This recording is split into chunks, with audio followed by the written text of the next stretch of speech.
ቅዱስ ሊቅ የቅዱስ ኤፍሬም ሶርያዊ ነውና እርሱን ባስመለከተ እንደ እግዚአብሔር ፈቃድ እንነጋገራለን።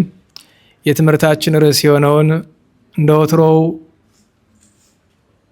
ከመጽሐፍ ቅዱስ ሳይሆን ከውዳሴ ማርያም እንወስዳለን። ከዚህ የአማርኛ ውዳሴ ማርያም ስላለ ከሱ ሁለተኛውን አንቀጽ አነባለሁ። ቅዱስ ኤፍሬም የደረሰው አምላክን የወለደች የእመቤታችን የቅድስት ድንግል ማርያም ምስጋና የዓርብ ቁጥር 2 አምላክን የወለድሽ እመቤታችን ሆይ የብርሃን እናት ነሽና አንቺን ብቻሽን በክብር በምስጋና እናገንሻለን። የተባረክሽ አንቺ ከመላእክት ትበልጫለሽ፣ ከደቂቀ አዳምም ትበልጫለሽ፣ ከሐሳቦች ሁሉም ትበልጫለሽ። ገናንነትሽን መናገር የሚቻለው ማን ነው? አንቺን የሚመስል የለምና። ማርያም ሆይ መላእክት ያመሰግኑሻል፣ ሱራፌልም ያመሰግኑሻል። በኪሩቤልና በሱራፌል ላይ አድሮ የሚኖር ጌታ መጥቶ በማኅፀንሽ አድሯልና ሰውን የሚወድ ወደ እርሱ አቀረበን። ክብር ምስጋና ያለው እርሱ የእኛን ሞት ተቀብሎ የእርሱን ሕይወት ለእኛ ሰጠን። ቅድስት ሆይ ለምኝልን። ስለ ቅዱስ ቃሉ ቸሩ እግዚአብሔር የተመሰገነ ይሁን፣ የተመሰገነ ይሁን። የአማርኛ ውዳሴ ማርያም አብዛኞቻችሁ ስለምትደግሙ ኃይለ ቃሉንም ስለለመዳችሁት በእውነቱ ቅዱስ ኤፍሬም ሶርያዊ ካስተማረን ትምህርት ትልቁ ይሄው ነውና 1000 ማለትም 14,000 ድርሰት እንደ ኢትዮጵያ ኦርቶዶክስ ተዋሕዶ ቤተክርስቲያን ትውፊት ደርሷል። ሶርያውያን ደግሞ ቅዱስ ኤፍሬም የደረሰው ወደ 3 ሚሊዮን የሚጠጋ ግጥም አለ ይላሉ። እንግዲህ በቤተክርስቲያን ታሪክ ድርሰት በ3 ወገን ይደረሳል። በአጻጻፍ ዘይቤ ማለት ነው። የመጀመሪያው ዝርው በሆኑ ቃላት ይደረሳል።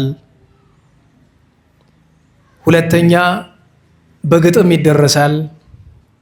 ሶስተኛ በግጥም ሆኖ ዜማ ተጨምሮበት በጣዕመ ዜማም ይደረሳል። በጣዕመ ዜማ ድርሰት በመድረስ እጅግ ከፍተኛ ስም ካላቸው ኦርቶዶክሳውያን ሊቃውንት መካከል ከኢትዮጵያ ቅዱስ ያሬድና አባ ጊዮርጊስ አሉ። ከሶርያ ቅዱስ ኤፍሬም ሶርያዊ አለ። የቅዱስ ኤፍሬም አብዛኞቹ ድርሰቶቹ ዜማ አላቸው ይባላል ያልኩበት ምክንያት ለማግኘት ስለሚከብድ ነው። ዛሬ የሶርያ ቤተክርስቲያን የምትጠቀምበት ዜማ መንፈስ ቅዱስ ለቅዱስ ኤፍሬም የገለጠው ነው ብለው እነሱ ያስተምራሉ። እኛ ደግሞ መንፈስ ቅዱስ ለቅዱስ ያሬድ የገለጠው ጣዕመ ዜማ ጣዕመ ምስጋና አለን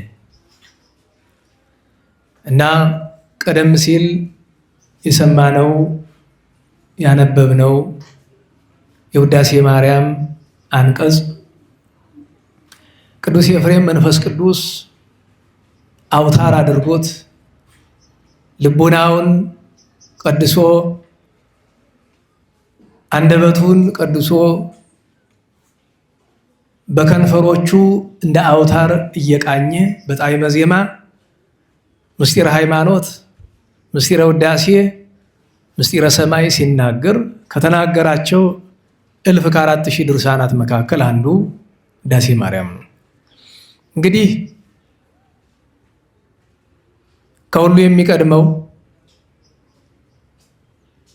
የትምህርቱን ርዕስ አልተናገርኩም። ለካ አልቦ ዘይመስል ኪያኪ ነው። አንቺን በሉ እስቲ። ኧረ በሞቴ የሚመስልሽ የለም። አዎ ይሄ ነው ርዕሳችን።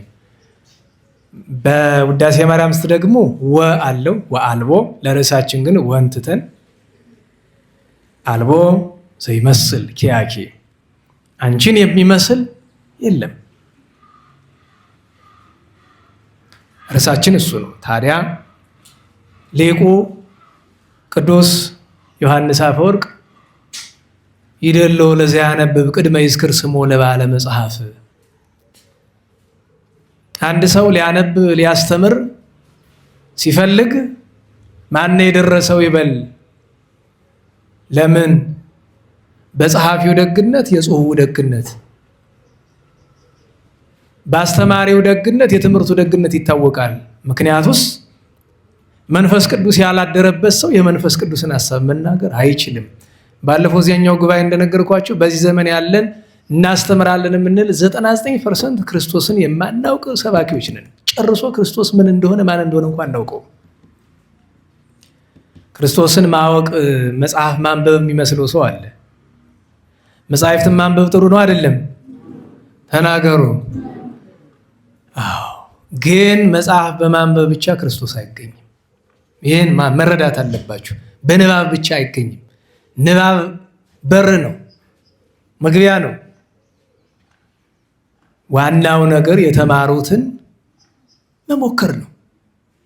ቅዱስ ኤፍሬም ሶርያዊን፣ ቅዱስ ባስልዮስን፣ ቅዱስ ያዕቆብ ዘንጽቤንን፣ ቅዱስ ጎርጎርዮስን፣ ቅዱስ ቄርሎስን፣ ቅዱስ ያሬድን፣ አባ ጊዮርጊስን፣ ሌሎቹንም ደጋግ ቅዱሳን ሊቃውንት ክርስቶስን አግኝተውታል አውቀውታል የምንልበት ምክንያት ሁልጊዜ እንደምላችሁ አንድ ሰው ተማረ የሚባል ሊቅ የሚባል ስንት መስፈርት ሲያሟላ ነው እንላለን? 3። አንደኛ እውነተኛውን ትምህርት የተማረ። እውነተኛው ትምህርት የሚገኝ ደግሞ ከእውነተኛ ስፍራ ነው። እውነተኛ ስፍራ ማለት 2 ናቸው። አንድም ቅዱሳት መጻሕፍት፣ 2ም ጉባኤ ቤት ነው። ጉባኤ ቤት ሲባል ያው እውነተኛ መምህራን ያሉበትን ጉባኤ ቤት ማለት ነው። ጉባኤ ቤትም ሆኖ እንዲህ ያለ ካለ እንግዲህ እግዚአብሔር ይወቀው። ለእኔ ጉባኤ ቤት እውነተኛው ትምህርት የሚሰጥበት ስፍራ ጉባኤ ቤት ነው። ቅዱሳት መጻሕፍት ናቸው። ስለዚህ ከእውነተኛው ትምህርት ከእውነተኛው ምንጭ ሃይማኖትን፣ ሕግን፣ ስርዓትን የተማረ እሱ የመጀመሪያውን መስፈርት አሟላ ይባላል። ሁለተኛው መስፈርት የተማረውን ትምህርት ከብሉይም ከሐዲስም ከሊቅም ከመነኮስም የተማረውን ትምህርት በችሎታው መጠን በተግባር የሚኖር ነው ሊቅ የሚባል። አለያ ይሄኛው ሲጎድል ያ ሰው አልተማረም። በነገራችሁ ላይ በተለይ ሊቃውንት ልብ ብላችሁ አስተውሉት። ሮሜ 2:21 ላይ ልብ ማንለው አንድ ጥቅስ አለ አይደለም? በጣም ልብ ማንለው ወፎኑ እንከ ዘኢትሜር ርእሰ ከሚለው ቅዱስ ጳውሎስ እየወቀሰው ያለ አይሁዳዊ የቀለም ትምህርት ችግር ያለበት ነው አይደለም? ጠቡስ የተፈጠረ ቀለም ስለሚያውቅ አይደል? ከአረሜ የመጣውን ግዝረት ያስፈልጋል እንዲህ እያለ የሚከራከረው ምን ስለሚያውቅ ነው? ሕግን ያውቃል።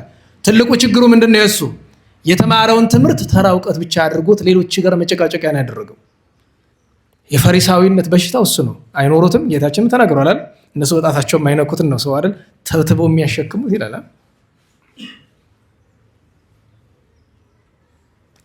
ስለዚህ ሁለተኛው መስፈርት የተማረውን የሚኖር መሆን አለበት። ወይም በጥሩ የሊቃውንት አማርኛ አንድ ሰው እውነተኛ ሊቅ የሚባል የሚናገረውን የሚኖር የማይኖረውን የማያስተምር ሲሆን፣ ምክንያቱም ደጋግም የምለው ነገር አለኝ። መቼስ በሞኝ ምን ዘንዶ ምን ይለኩበታል ይባላል። እኛ ያልኖር ነው አሁን ያልሞከርኩትን ነገር ሞክሬ ያልተጠቀምኩበትን ነገር ለእናንተ ማስተማር ነውር እኮ ነው። ምክንያቱም ይጥቀም ይጉዳ በምን አውቄ ነው? አይ ሃይማኖቱን አይጎዳም አትበለኝ። በነገራችሁ ላይ ሁሉም እንዳያያዝ ይጎዳል። አያያዝ ይላል እኮ ጾመው ጸልየው እኮ ገሃነመ እሳት ይገባሉ። በነገራችሁ ላይ መጽሐፍ ጾሙ ይላል አይደለም? እንዴት መጾም እንዳለብን የተጠቀመ ሰው ነው ሊያስረዳን የሚገባ። ጾሞ በረከት ያገኘ ሰው፣ ጾሞ ረድኤት ያገኘ ሰው፣ ከምንም በላይ ዓላማችን እግዚአብሔርን ማግኘት ነውና እግዚአብሔርን ያገኘ ሰው መሆን አለበት አንድ ሰው አስተማሪ የሚባል። ሶስተኛውና የመጨረሻው መስፈርት አንድ ሰው ሊቅ የሚባለው ተማረ የሚባለው አዋቂ ነው የሚባል በደህናው ጊዜ አይደለም። ያ የተማረው ትምህርት መናፍቃን አረመኔዎች ተነስተው ሲያበላሹት ንባብ አንብቦ ምስጢር ጠቅሶ እልባት አልቦ ሀተታ ሰጥቶ መናፍቃኑን ቢችል መልሶ ባይችል አሳፍሮ ምዕመናንን ጠብቆ ነው የዛን ጊዜ ነው ሊቅ የሚባለው። ታዲያ እንዲህ ሲያደርግ ኢትፍቱ በአድሎ ለገጽ የሚለውን በቅዱስ ዮሐንስ ወንጌል ምዕራፍ 7 ያለውን መጠንቀቅ አለበት። አየህ እነገሌ ሲያጠፉ ትገመግማቸዋለህ፣ ደከም ያሉ ናቸው፣ ምንም አያረጉም፣ ወጣ አካኪ ዘራፍ ትላለህ እነሱ ላይ። ጉልበተኛ የሆነ እንደሆነስ አይ እገሌን ብናገረው ከስራ ያፈናቅለኛል፣ ያሳስረኛል ብለህ ካልክ እንኳንስ ሊቅ አንተ ከተሆኑ ክርስቲያን ልትባል አትችልም፣ ልንባል አንችል። እነዚህ ናቸው መስፈርቶቹ። ለምን ቢባል ለመናፍቃን መጥቀስ ቀላል ስራ ነው። በግልጥ ለመነጋገር ከባድ የሚያደርገው ምኑ ነው? መናፍቃን ሁልጊዜ አቅም እንደሌላቸው ስለሚያውቁ ከማን ነው የሚጠጉ? ከመንግስት ከጉልበተኛ ሰዎች ምናምን ነው የሚጠጉ። ስትናገራቸው በእጅ አዙር ማንን ነው የምትነካ? ጉልበተኛውን። ያን ጊዜ ያቀምሳል። ያን መታገስ ግዴታ ነው። አሊያ ከቶውኑ ምንድን ነው የሚባል? አባቶቻችን ምን ይላሉ? እገሌ ከዚህ ጉባኤ ቤት ተምሮ ማየተም ይዞ ወጥቷል ሲሏቸው፣ አዎ አንብቦት ወጥቷል ይላሉ። እናንተን የሚገባችሁ 99% አንብበነው ነው እየወጣን ያለን። ማንበቡ ለማን ያቅት ይመስልሃል?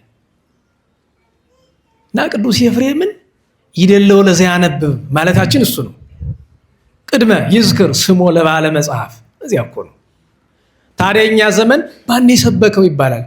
ዲያቆን እገሌ ማዳመጥ አለብኝ፣ ሊቀ ምናምን እገሌ መጋቢ ምናምን ማዳመጥ አለብኝ። ቅድስናቸውን አይቶ ነው? እንዴት ዋላችሁ? ምናቸውን አይቶ ነው? ዝናው በምንድን ነው የመጣ? በከንቱ በባዶ ሜዳ። አስበው እስኪ ዶላር እና ጽድቅ አብረው ሲሄዱ ደህና ዋላችሁ? ዶላሬንም ሽክ አድርጌ እየበላሁ ፈልሰስ ብዬ በመኪና ፎቅ ሰርቼ እንደዛ ደልቶኝ አስበው መንፈስ ቅዱስ ያድርብኝ ማለት ነው። እና በእውነቱ መድኃኔዓለም ሁላችን ይማረን። ቅዱስ ኤፍሬም ሶርያዊ አንቺን የሚመስልሽ የለም ብሎ እመቤታችን ያመሰገናት ቅዱስ ኤፍሬም ሶርያዊ ማን ነው? እስቲ አጭር ነገር እንነጋገር። ማን ነው ቅዱስ ኤፍሬም? በተለይ ታውቃላችሁ ሶርያውያን ያከብሩታል ሲባል እሰማለሁ። የኢትዮጵያን ያክል ግን አይመስለኝም። አሁን እንግዲህ ፍልሰታ እየደረሰች ነው። 16ቱን ቀን በሙሉ ካፋችን የማይለይ ቅዱስ ኤፍሬም ሶርያዊ ነው። ትሰማላችሁ አይደል? ሶርያዊ በሀገሩ ለባህዊ በግብሩ ተብሎ ሲተረክ። አዎ የሚገርማችሁ የቀድሞ ዘመን ሊቃውንት እንዲያረጋሉ። ዛሬን እንጃ። ሁሉም የተማረ ሰው በእናንተ እንግሊዝኛ ሚኒመም ሪኳየርመንት ይባላል። ዝቅተኛ መስፈርት አንድ ሰው ጉባኤ ቤት ገብቶ ከወጣ ዝቅተኛ መስፈርቱ 5 ነገር ናቸው ይባላሉ። 5 ነገር ቢያንስ በቃል ማጥናት አለበት። ምክንያቱም ጉባኤ ቤት የገባ ሁሉም በቃል ማጥናት ግዴታው ነው። ቢያቅተውና ችሎታ ቢያጠረው ግን 5 ነገር ውዳሴ ማርያም ትርጓሜ፣ ቅዳሴ ማርያም ትርጓሜ፣ ትምህርተ ዋት ትርጓሜ፣ ኪዳን ትርጓሜና ባሕረ ሐሳብ ትርጓሜ፣ እነዚህን 5ቱን ሳያውቅ ከወጣ ጉባኤ ቤትን እንደው በበሩ አለፍኩበት ቢል ይቀለዋል። ቢያንስ ቢቀር እነዚህን ካላጠና እንኳን ጉባኤ ቤት ገባ ሊባል እንጃ። ታዲያ ስናጠናው እንደ ስራ መሆን የለበትም። ውዳሴ ማርያም ቀድሞ መምህራን ሁሉም ይማሩታል። ውዳሴ ማርያምን ግን 50 ሊቅ ይኖራል ከቤተ ክርስቲያኑ። ግን የሚተረጉም ስንት ነው? ኧረ ተናገሩ። አንድ ነው። 49ስ ማዳመጥ ነው አይደለም? ብዙዎቹ ማዳመጥ አይፈልጉም። ለምን? የበለጠው ክብር ብለው የሚያስቡት እነሱ መናገሩን ስለሆነ በአታቸው መቀመጫቸው ነው። የየዕለቱን ይተረጉማሉ። ለማን? ለራሳቸው። ገጥሟቸው ያውቃል? እንደዚህ አይነት ሊቃውንት አባቶቻችን እናውቃለን። እኛ በአካልም እናውቃቸው። ዛሬ እንኳ በሕይወት የሉም፣ አርፈዋል። ግን በአካል የምናውቃቸው አሉ። ውዳሴ ማርያምን ቆመው ታጥቀው ምንጣፍ ይነጠፋል። ምንጣፍ ሲነጠፍ ብዙ ሰው ወይ አይገባውም፣ ከገባውም አይ ለቃለ እግዚአብሔር ክብር ነው። ለሱ ብቻ አይደለም። ምንጣፍ የሚነጠፍበት ምክንያት እንዲገባ በትርጓሜ ነው። እመቤታችን ትመጣለች፣ የብርሃን ምንጣፍ ይነጠፋል። ውዳሴ ማርያም ሲተረጎም እኮ ጥላ ተዘርግቶ ነው። የብርሃን ድባብ ይዘረጋል። የብርሃን ዙፋን ይቀመጣል። እዚያ ላይ ተቀምጣ ኦ ኤፍሬም ፍቁርየ ወፍቁር ወልድየ መጻይኩ ሀቤከ ከመ ተወድሰኒ የየዕለቱ የራሱ አንቀጽ ስላለው ጠቅላዩ ይሄ ነው። እንድታመሰግነኝ መጣሁልህ ትለዋለች እና ጥላ ተዘርግቶ ጧፍ በርቶ ጧፉ ይገባቸዋል ትርጉሙ። ምንጣፍ እኛ የምናነጥፈው ያው ጨርቅ ነው፣ ብርሃን የለም፣ የብርሃን ምንጣፍ አናገኝም።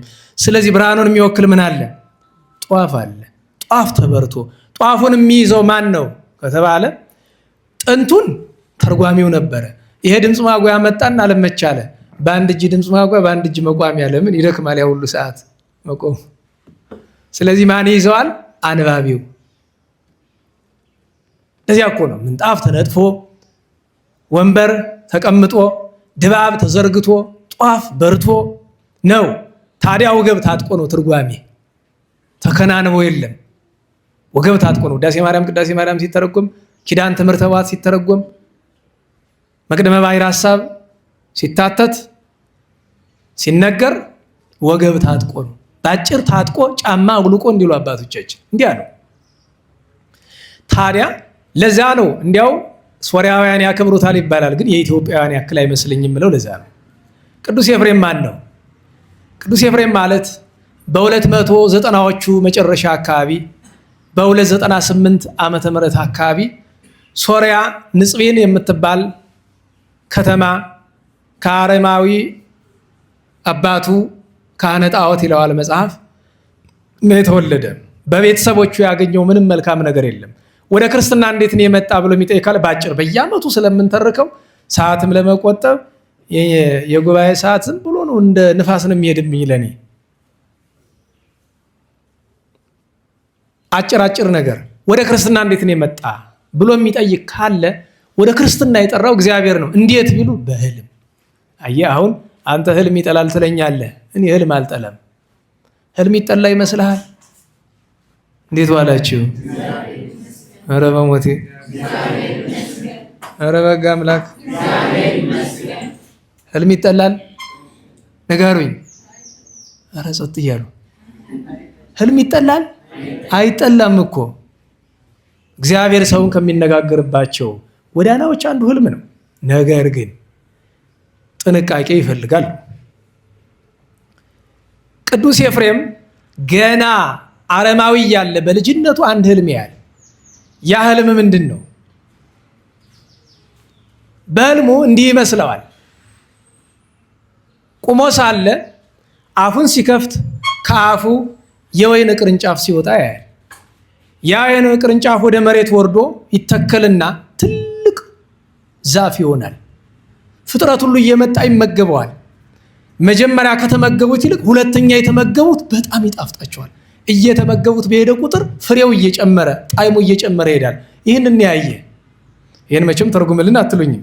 አንደኛ የቅዱስን ህልም እንደኔ ያለ ሰው አይተረጉመው፣ ግን ትርጉም አያስፈልገውም። ይገባችኋል? በኋላ የሚሆነውን የነገረው በዚህ ሲመራመር በጎዳና ሲያልፍ ቅዱስ ያዕቆብ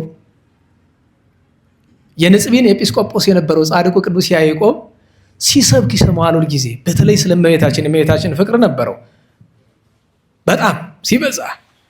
መቼም ለእመቤታችን ሁሉም ፍቅር አላቸው፣ ለየት ያሉ ደግሞ ይታወቃሉ። አንዱ ቅዱስ ያዕቆብ ነው። ግን ከመምህሩ ደቀ መዝሙሩ በልጦ ቅዱስ ኤፍሬም የበላይ ሆኗል በኋላ።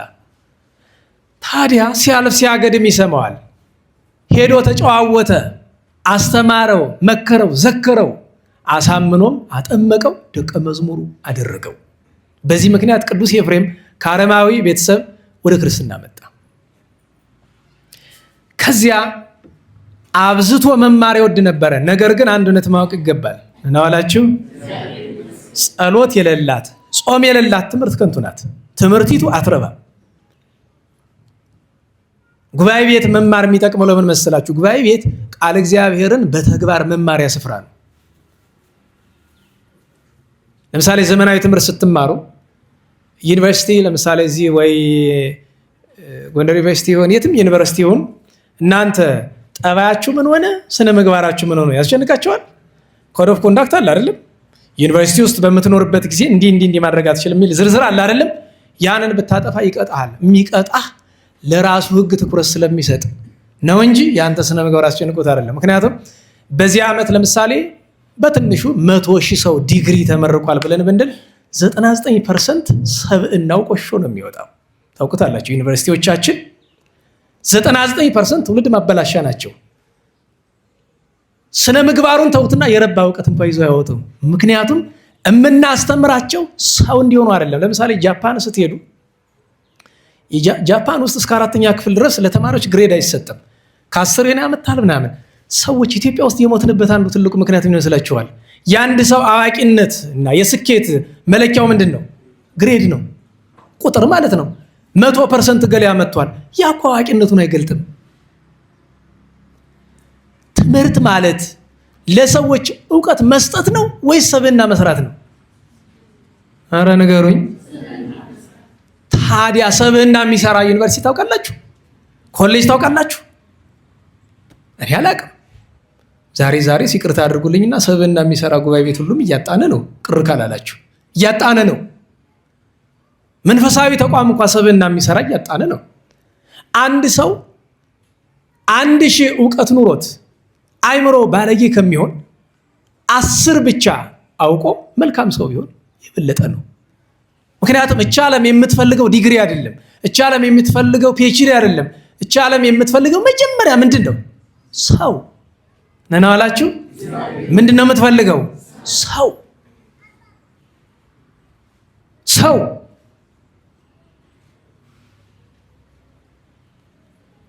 ለስነ ፍጥረት፣ ለባልንጀራ፣ ለወዳጅ፣ ለዘመድ፣ ለባይድ፣ ለሁሉም የሚያዝን የተሰራ ሰብዕና ነው የሚያስፈልግ። ይህንን የሚሰሩ ደግሞ 3 ተቋማት ናቸው። ቤተሰብ፣ ቤተክርስቲያንና የትምህርት ተቋማት ናቸው። ዘንድሮ ግን 3ቱም ፌል አድርገዋል፣ ወድቀዋል። እንኳን ሌላውን ሊሰሩ እነሱም ችግር ውስጥ ናቸው።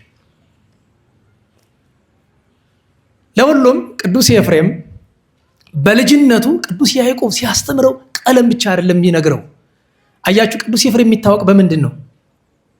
በምጽዋት ነናዋላችሁ። ምጽዋቱን ከየት ያገኘው ይመስላችኋል? ከመምህሩ። ምክንያቱም ቅዱስ ያዕቆብ ዘንጽቢን የእመቤታችን ክብርና ፍቅር ሲያስተምረው ምን አድርግ እያለ ነው? ምጽዋት ስጥ። በተግባር ነው ያሳደገው። የሚገርማችሁ ተምሮ የኒቅያ ጉባኤ ደረሰ።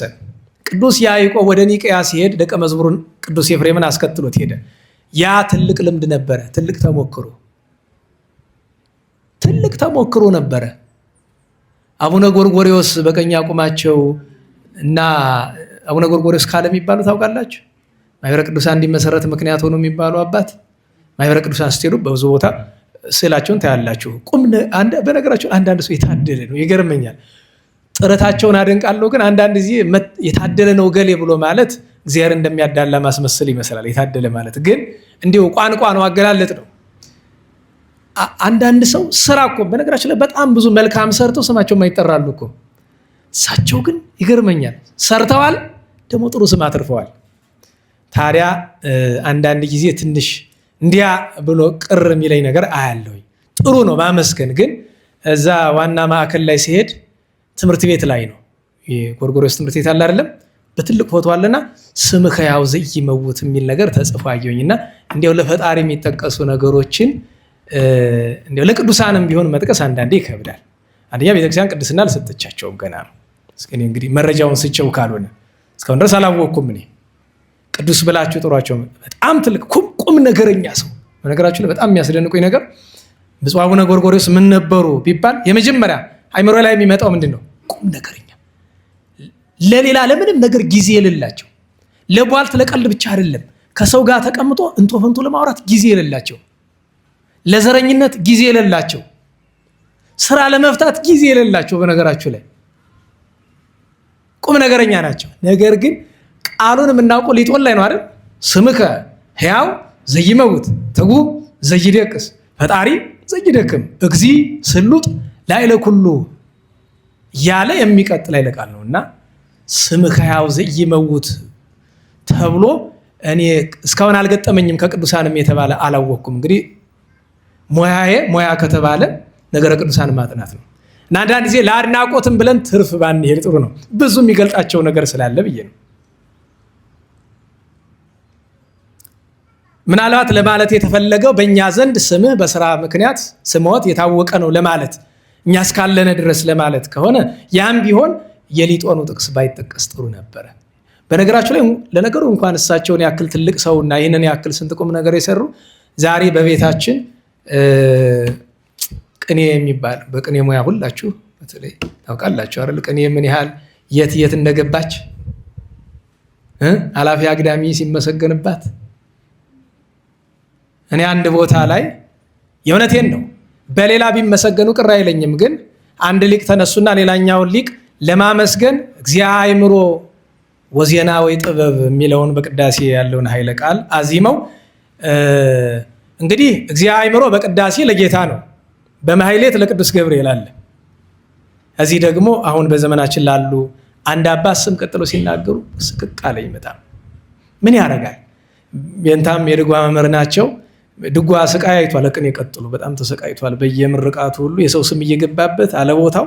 በተለይ የዮሐንስ ወልደ ነጎድጓድ ስም በጣም ነው ማለት። እንዳንድ ጊዜ ለንጽጽርም እኮ እኔ አታስታውሱም? የዛን ጊዜ የተክሊሉ ጊዜ በጣም ተቀይሜያችኋለሁ። ሰባኪ ወንጌል ሐዋርያ ትንቢት የሚለውን ወረብ ደግሞ አልጠፋ እንደ ወደ ዮሐንስ መላእክት እንኳን የማይተካከሉት ዮሐንስ እንዲያውም እንታዲ በኩሉ ምን አደረኩት? አንተ ደግሞ ታበዛዋለህ። አንዳንድ ቀንማ ለቀቅ አድርግ እንጂ ነው። ኧረ እባክህ ወደዚያ እንዴት ብሎ ይሆናል? በነገራችሁ ላይ እስቲ እንደው እንደ ምሳሌ ለምሳሌ ያቆን አበባለ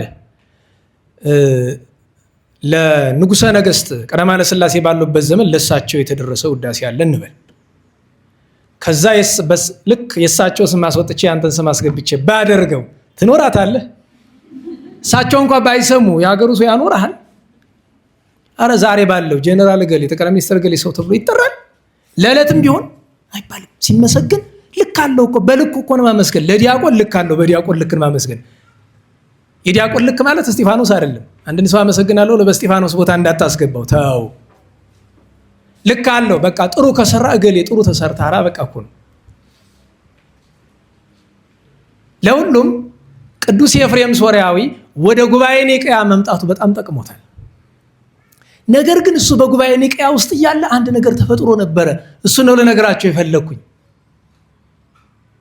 በዚያ ወራት ምንኩስና እያበበ ነበር። እና አባ እንጦንስ ነበሩ፣ እና አባ ጳላሞን ነበሩ፣ እና አባ ጳኩሚስ ነበሩ፣ እና አባ መቃርስ ምናኔ ጀምሯል። በጣም ብዙ ቅዱሳን በበረሃ አሉ።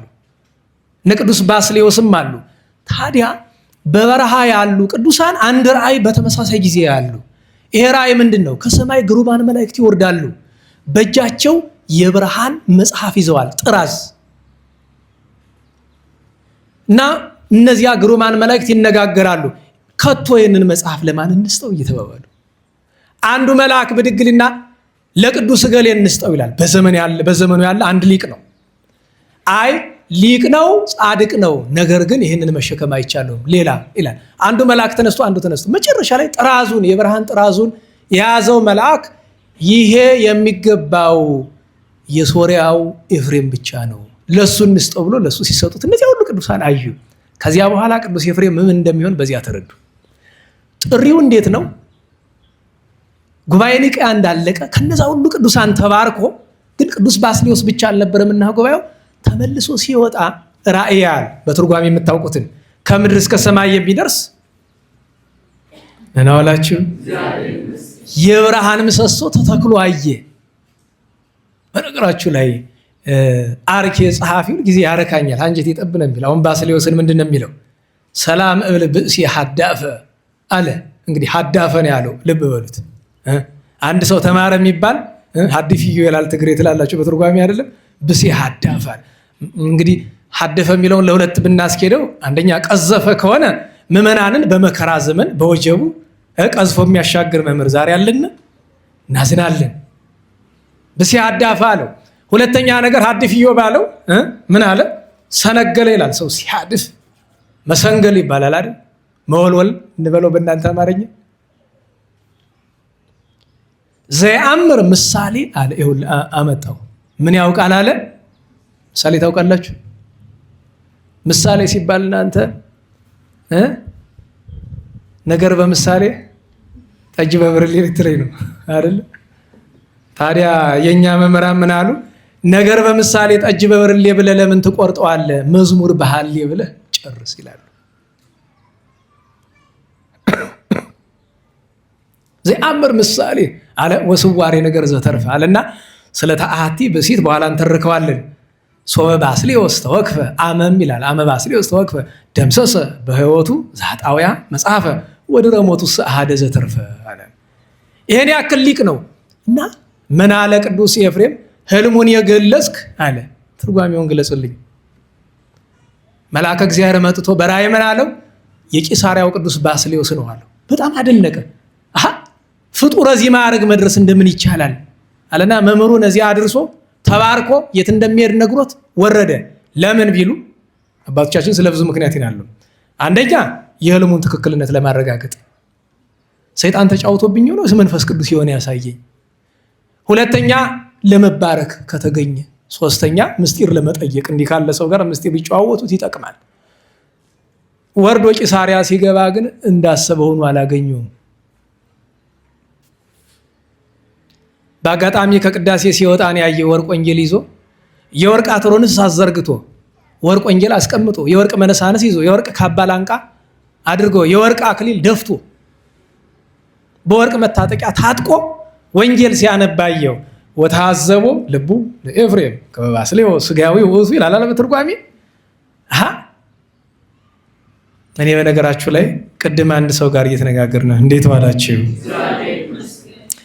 በዚህ ዘመን የምታዩቸው ነገሮች አሉ አይደለም? ለምሳሌ እምነት ነው ተብሎ ቅቤ ሲሰጥ ቃሪያውስ መቼም ለዚህ አቃጣይ ትውልድ ይሰጡትም አይከፋ። ቅቤው ግን ለምን መሰላችሁ?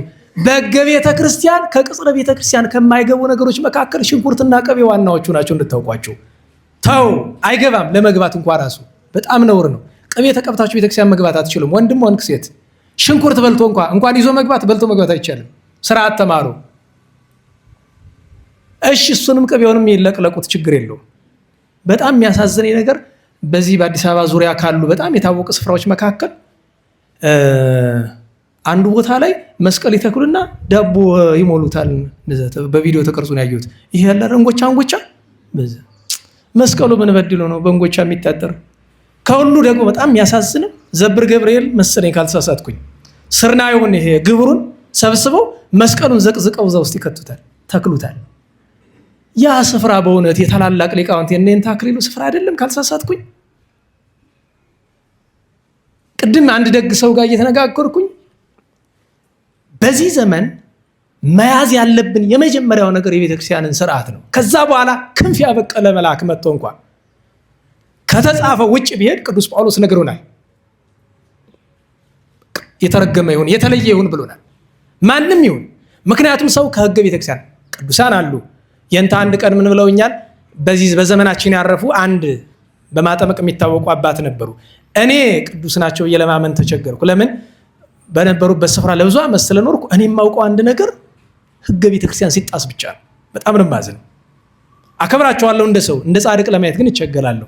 እና እሳቸው ደግሞ እንደ ጻድቅ እንደማያቸው ሰማሁኝና ቀጥ ብዬ ገባሁኝ ከየንታ ሊቀ ሊቃውንት ዘንድ። እንዴት ነው ነገሩ ስላቸው በየዋህነት ብንይዘው ሳሉኝ። አይ የንታ አይስማማኝም ነገሩ፣ ግን ቃልዎትን እቀበላለሁ። አሁንም አልተስማማኝም። ደህና ዋላችሁ። ሕግ ቢጥሱ ማንነቅፋቸው እነማን ብቻ ናቸው? እብድ የመሰሉትን ብቻ። ለምን? ወትሮውኑ እብድ ሲመስሉ ከመስመር ወጥተዋል። ስለዚህ እነሱ ምንድን ነው የሚፈልጉት? መናቅ፣ መዋረድ፣ መሰደብ፣ መገፋት፣ መደብደብ ብቻ ነው የሚፈልጉት። እንደነ አባ ተክለ ማርያም እንደነ አባ ደመና ያሉት ዓርብ ጠዋት ተነስተው ስጋ አምጡልኝ ብለው ስጋ ይበላሉ፣ ጠላ ይጠጣሉ። እነዚህን በሕግ ለመለካት ይከብዳል። ከዛ ውጭ ያለውን ግን ከሕግ ሲወጣ ችግር ነው። እና መስቀል ዘቅዝቀስ እንዲህ ውስጥ በየትኛው በምን መለኪያ ነው ደግሞ እኛ ሰው የሚለው አጣምና አይ መስቀል በዘቅዝቅ እኮ ቅዱስ ጴጥሮስ ሲሰቀል ተዘቅዝቆ ነው። ይኸውልህ መስቀሉን የዘቀዘቁት ሮማውያን እንጂ ቅዱስ ጴጥሮስ አይደለም። ነና ዋላችሁ። እሱ ያለ ዘቅዝቃችሁ ስቀል እኔን ነው መስቀሉን አላለም። በመስቀል ማድረግ የፈለጉት እነሱ ናቸው፣ እሱ አይደለም። መስቀል መዘቅዘቅ የእሱ ፍላጎት አይደለም። እንዲህ ሰው መስቀል ዘቅዝቆ በዛ ላይ መስቀሉን ስንዴ ውስጥ ዘቅዝቀ ያሳዝናል። እኔ በእውነት የመተቸት ፍላጎት ኑሮኝ አይደለም፣ ግን በጣም ህገወጥ ነገር በዛ፣ ከልክ ያለፈ። ለሁሉም ቅዱስ ኤፍሬም ወታዘበው ልቡ ያለው ቅዱስ ኤፍሬም ስህተትን ይመስላችኋል? ትክክል ይመስላችኋል? ትክክል ነው። ምክንያቱም በተጻፈውን የለካው መንፈስ ቅዱስ ወርቅ በሚወድ ሰው ላይ ሊያድር ይችላል? አያድርም። ነገር ግን ቅዱስ ባስልዮስ ያንን ያደረገ ስለ ሁለት ምክንያት ነው።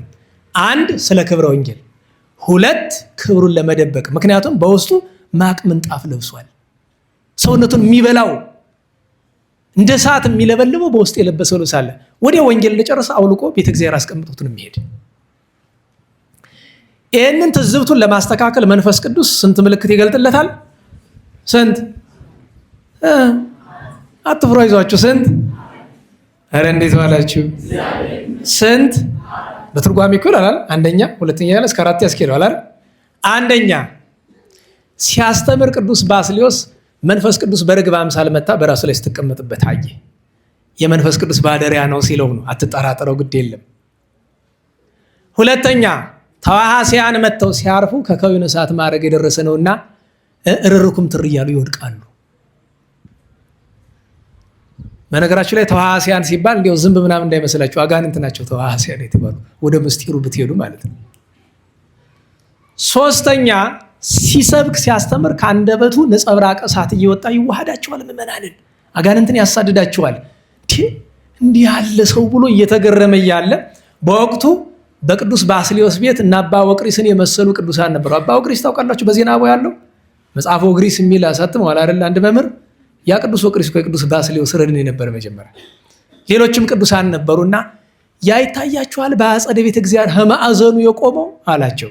አዎ ሄዳችሁ ኤፍሬም ሶርያዊ ኤፍሬም ለባሃዊ በሉት አላቸው። አያውቀው። ሄዶ ኤፍሬም ሶርያዊ አሉት። ደነገጠ። ወለባሃዊ ብለው ደገሙለት። ማን ነው እንደሱ በለው ያላችሁ? መምህራችን ባስልዮስ ነው አሉት። ስሜን አያውቅ፣ አገሬን አይጠይቅ፣ እንዲህ አድርጎ ስሜን ከነ አገሬ አመሌን ከነ ግብሬ አስተባብሮ ይጥራኝን እያለ እያደነቀ ሄደ። ሲጨዋወቱ ቅዱስ ባስልዮስ ፍጹም ነውና እንኳን የሰው የመላእክት ቋንቋ ይሰማል። ግን ክብሩን ላለመግለጥ ቅዱስ ኤፍሬም በሱርስት ቋንቋ ሲናገር ቅዱስ ባስልዮስ ይሰማዋል እኮ። ግን እንደማይሰማ ሆኖ ተርጓሚውን ምን አለ ይላል። ኋላ ቅዱስ ኤፍሬም አስተዋለና አባቴ አለው። አቤት። ቋንቋ ይገለጥለት ብለህ ጸልይልኝ። ልብ በሉ፣ እንዲገለጥልን አላለም፣ ይገለጥለት ብለህ ጸልይልኝ። ቅዱስ ባስልዮስ ምን አለ? ካልቀረስ አንተም ጸልይልኝ፣ አብረን እንጸልይ አለ። ጸለዩ።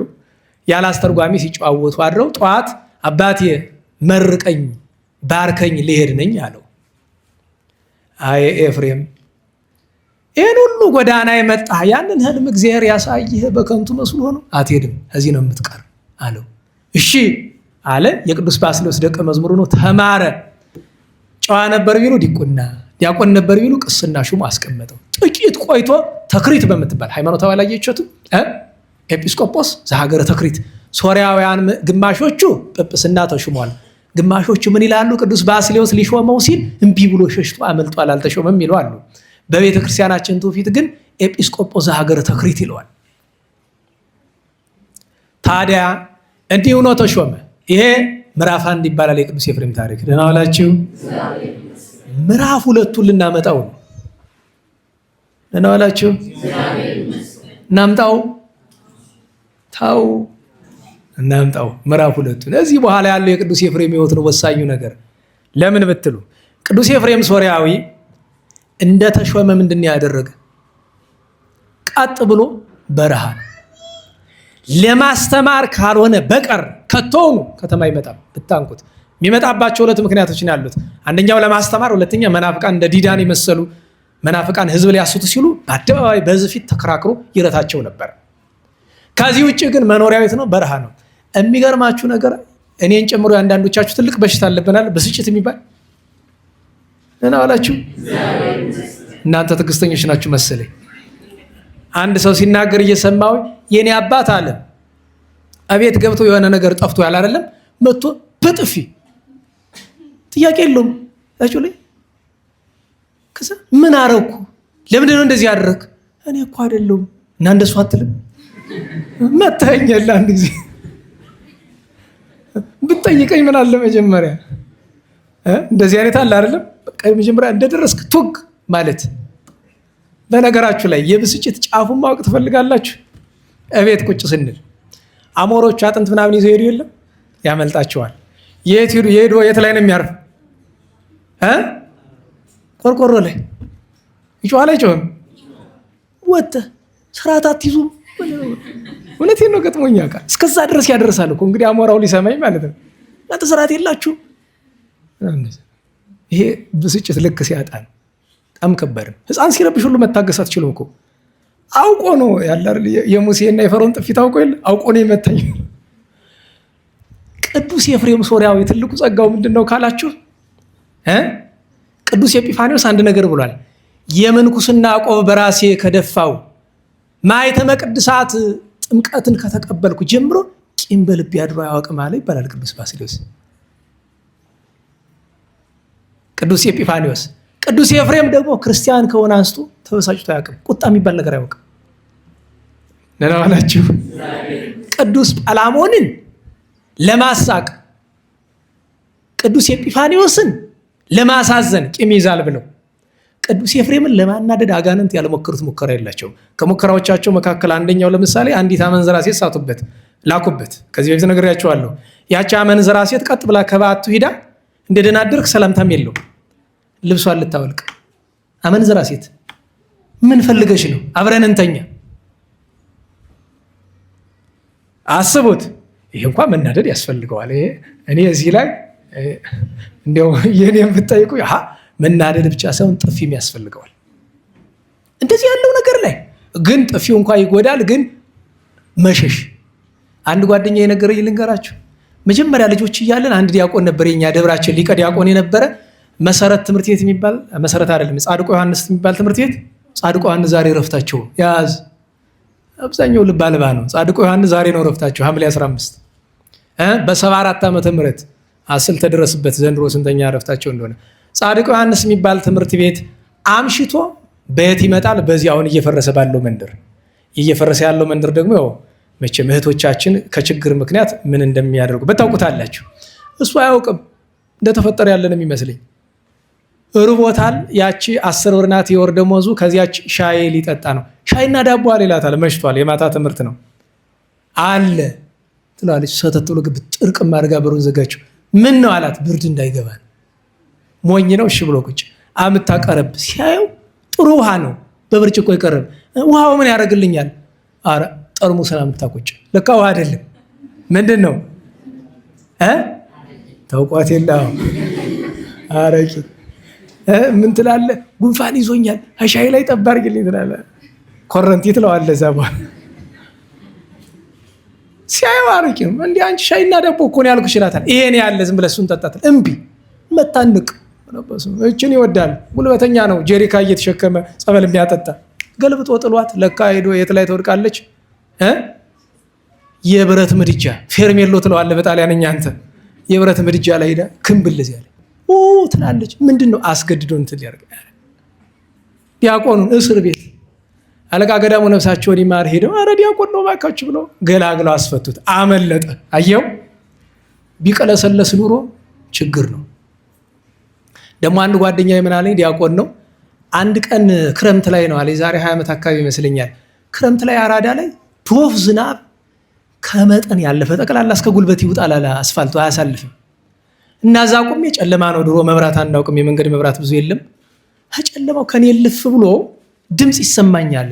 ሴቶች እያወሩ ነው እና ሰውነቴ ሲግል ታወቀኛል። ወዲያውኑ ደህና መምህር ናቸው ያሳደጉት። ወዲያውኑ ዘልዬ ውሃ ውስጥ ነው የገባዋል። ንክር አልኩ ሰውነቴ።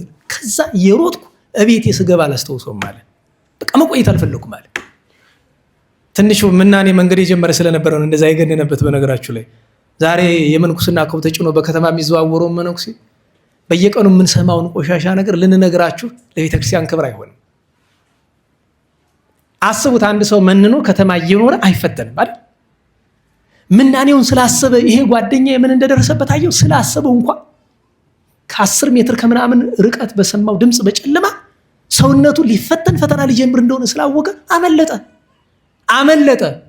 ተነክሮ በጭቃ ተበላሽቶ ወድቆ ተነስቶ ነው ያመለጠ። ይሄ አይገባም። ኑሮውን ካላየው ጎዳናውን ካላየው አይገባም። ቅዱስ ኤፍሬም ግን የትዕግስት ጫፍ ያለው ሰው ነውና አንድ ነገር ያሰበ። በነገራችሁ ላይ ደህና ዋላችሁ። እሱ ልትፈትነው መጣለች። እሱ ግን ያሰበ እውነተኛ እረኛ ነውና ምንድን ያሳሰበው? የእሷ መጥፋት። ስለዚህ ምንድን ያላት? አይ እህቴ ሆይ ፈቃድሽን እፈጽማለሁ፣ ነገር ግን ከዚህ አይሆንም፣ ሌላ ቦታ እንሂድ አላት።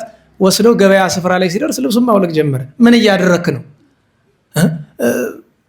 ምን ብለሽኝ ነበረ? እና እዚያ ያልኩህ እንጂ እዚህ ነው እንዴ? ምንድን ነው ችግሩ? እዚህ ይሄ ሁሉ ሰው እያየን እናውላችሁ። ዛሬ ከዚች ሴትዮ አመለካከት የተሻለን አለን? እግዚአብሔር ያለም ይላል እንላለን። ትላላችሁ፣ እኔ እላለሁ፣ እናንተ ትላላችሁ። እምቢል ታውቃላችሁ። ከጥቂት አባቶቻችን በቀር እግዚአብሔር ያይብናል እንላለን። ያን ጊዜ ቀና ብሎ ጸለየ። ጌታዬ ሆይ እባክህ ትድን ዘንድ አይነ ልቦናዋን ክፈትላት አለ። ቀና ብትል ሰራዊተ መላእክት እያዩዋቸው ነው። እና እነሱ ቢያዩና ይሻላል። እግዚአብሔርን አይደለም እንዲያውም ሰራዊተ መላእክትን ነው። እንዲህ ያለ ህይወት የነበረው ነው ገዳማዊ ቅዱስ ትዕግስተኛ ፈጽሞ የማይቆጣ።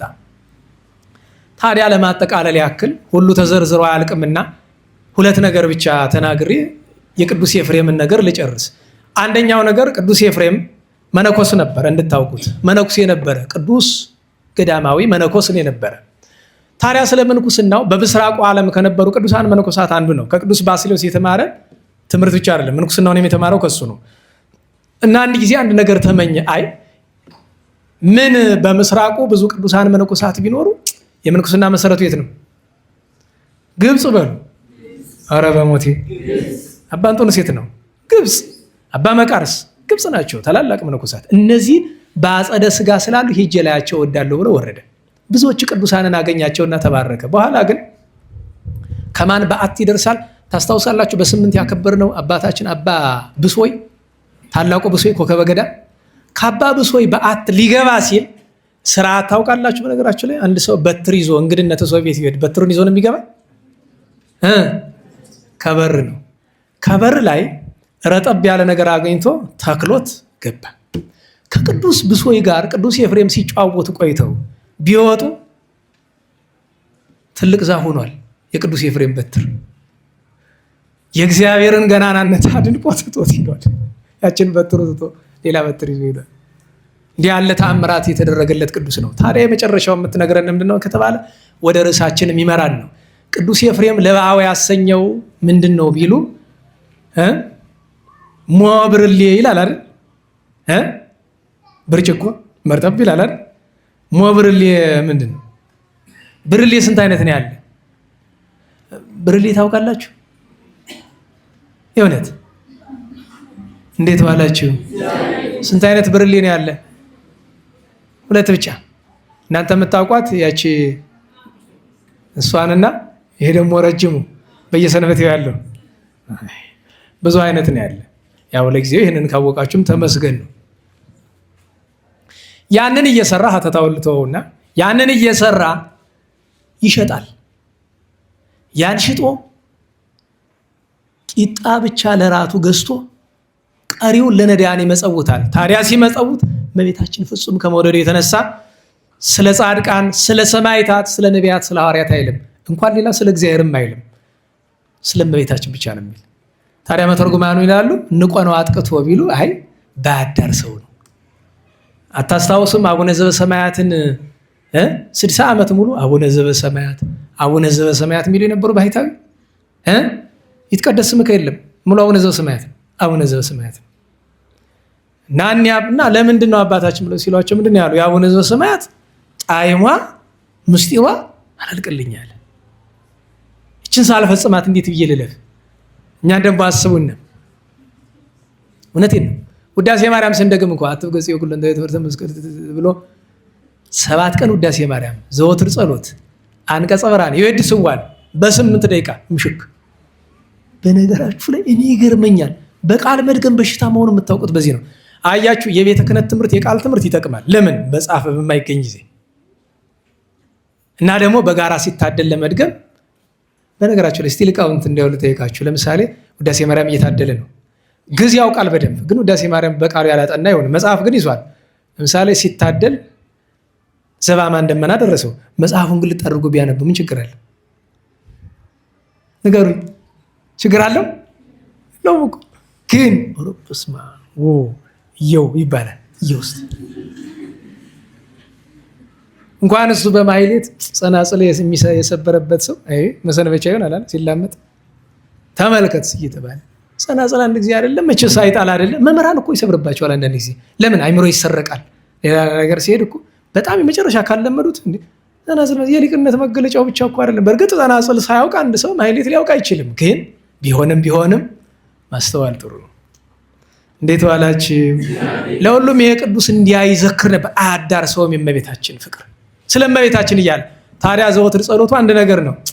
ጌታዬ ሆይ የእመቤቴን የእናትህን ምስጋና እንደ ሰማይ ከዋክብት እንደ ባሕር አሸዋ አብዝተህልኝ እንደ እህል ተመግቤው እንደ ውሃ ጠጥቼው እንደ ልብስ ተጎናጽፌው እያለ ይመኝ ነበረ።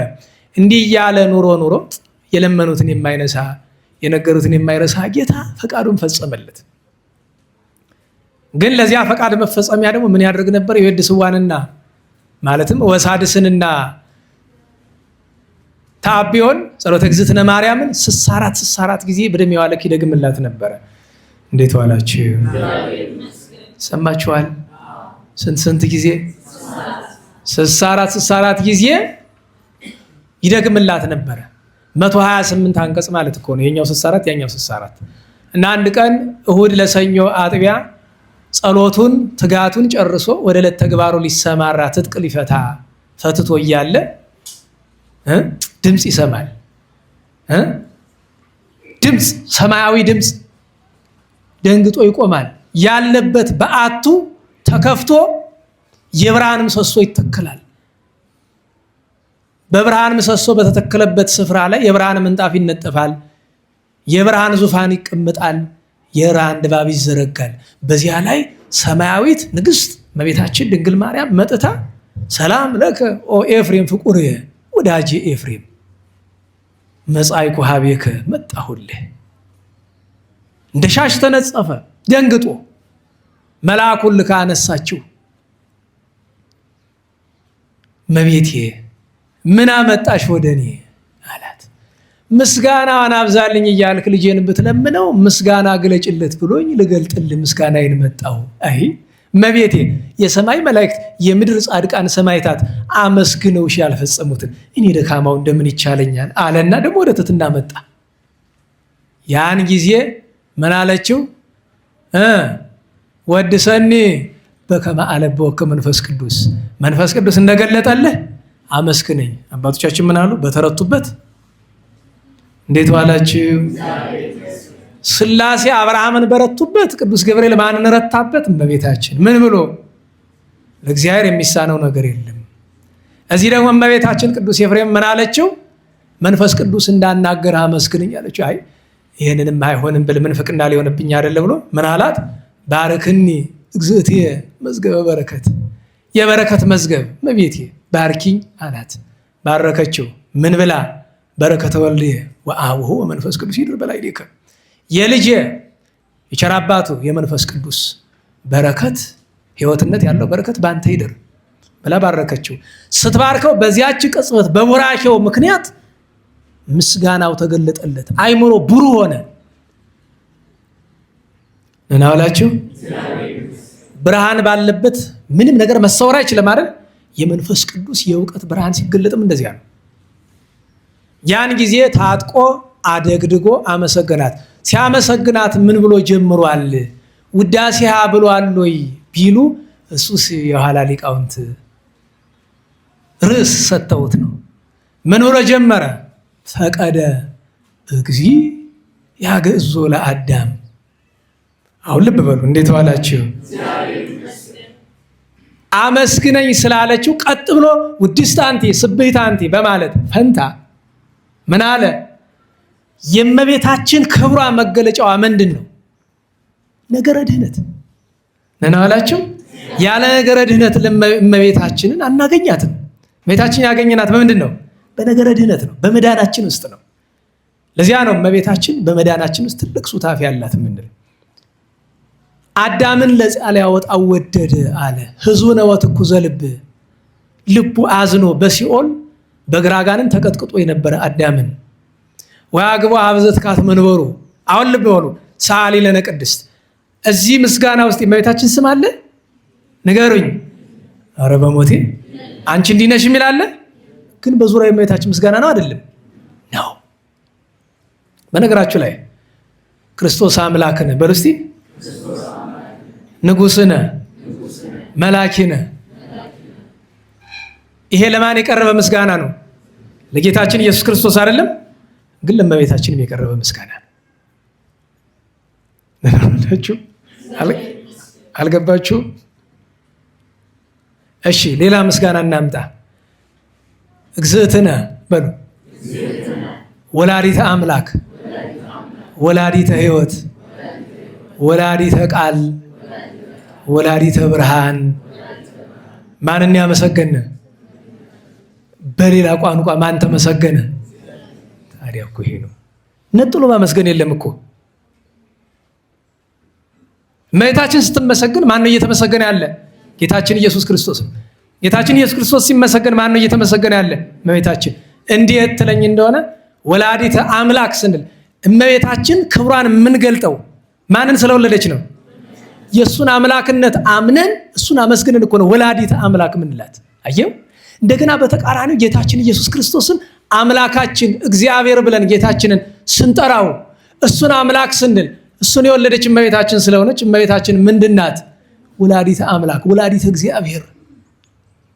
ለዚያ እኮ ነው ምስጋናው ፈቀደ እግዚእ ሲል ጌታን እያመሰገነ ነው፣ እመቤታችን እያመሰገነ ነው።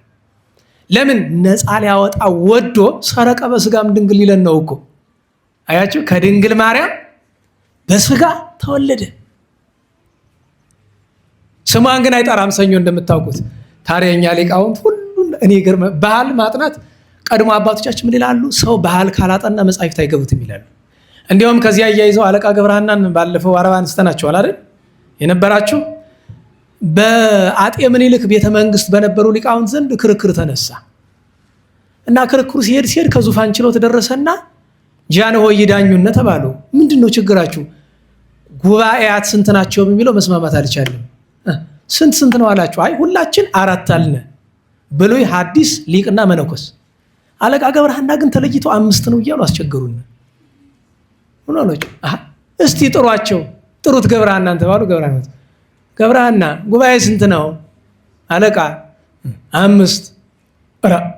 አለቃ 4 ነው እንጂ ሪታ ያመጡት። አይ ምሳሌና የአባቶች ጨዋታ 5ኛ ጉባኤ ይባላል። ነና አላችሁ።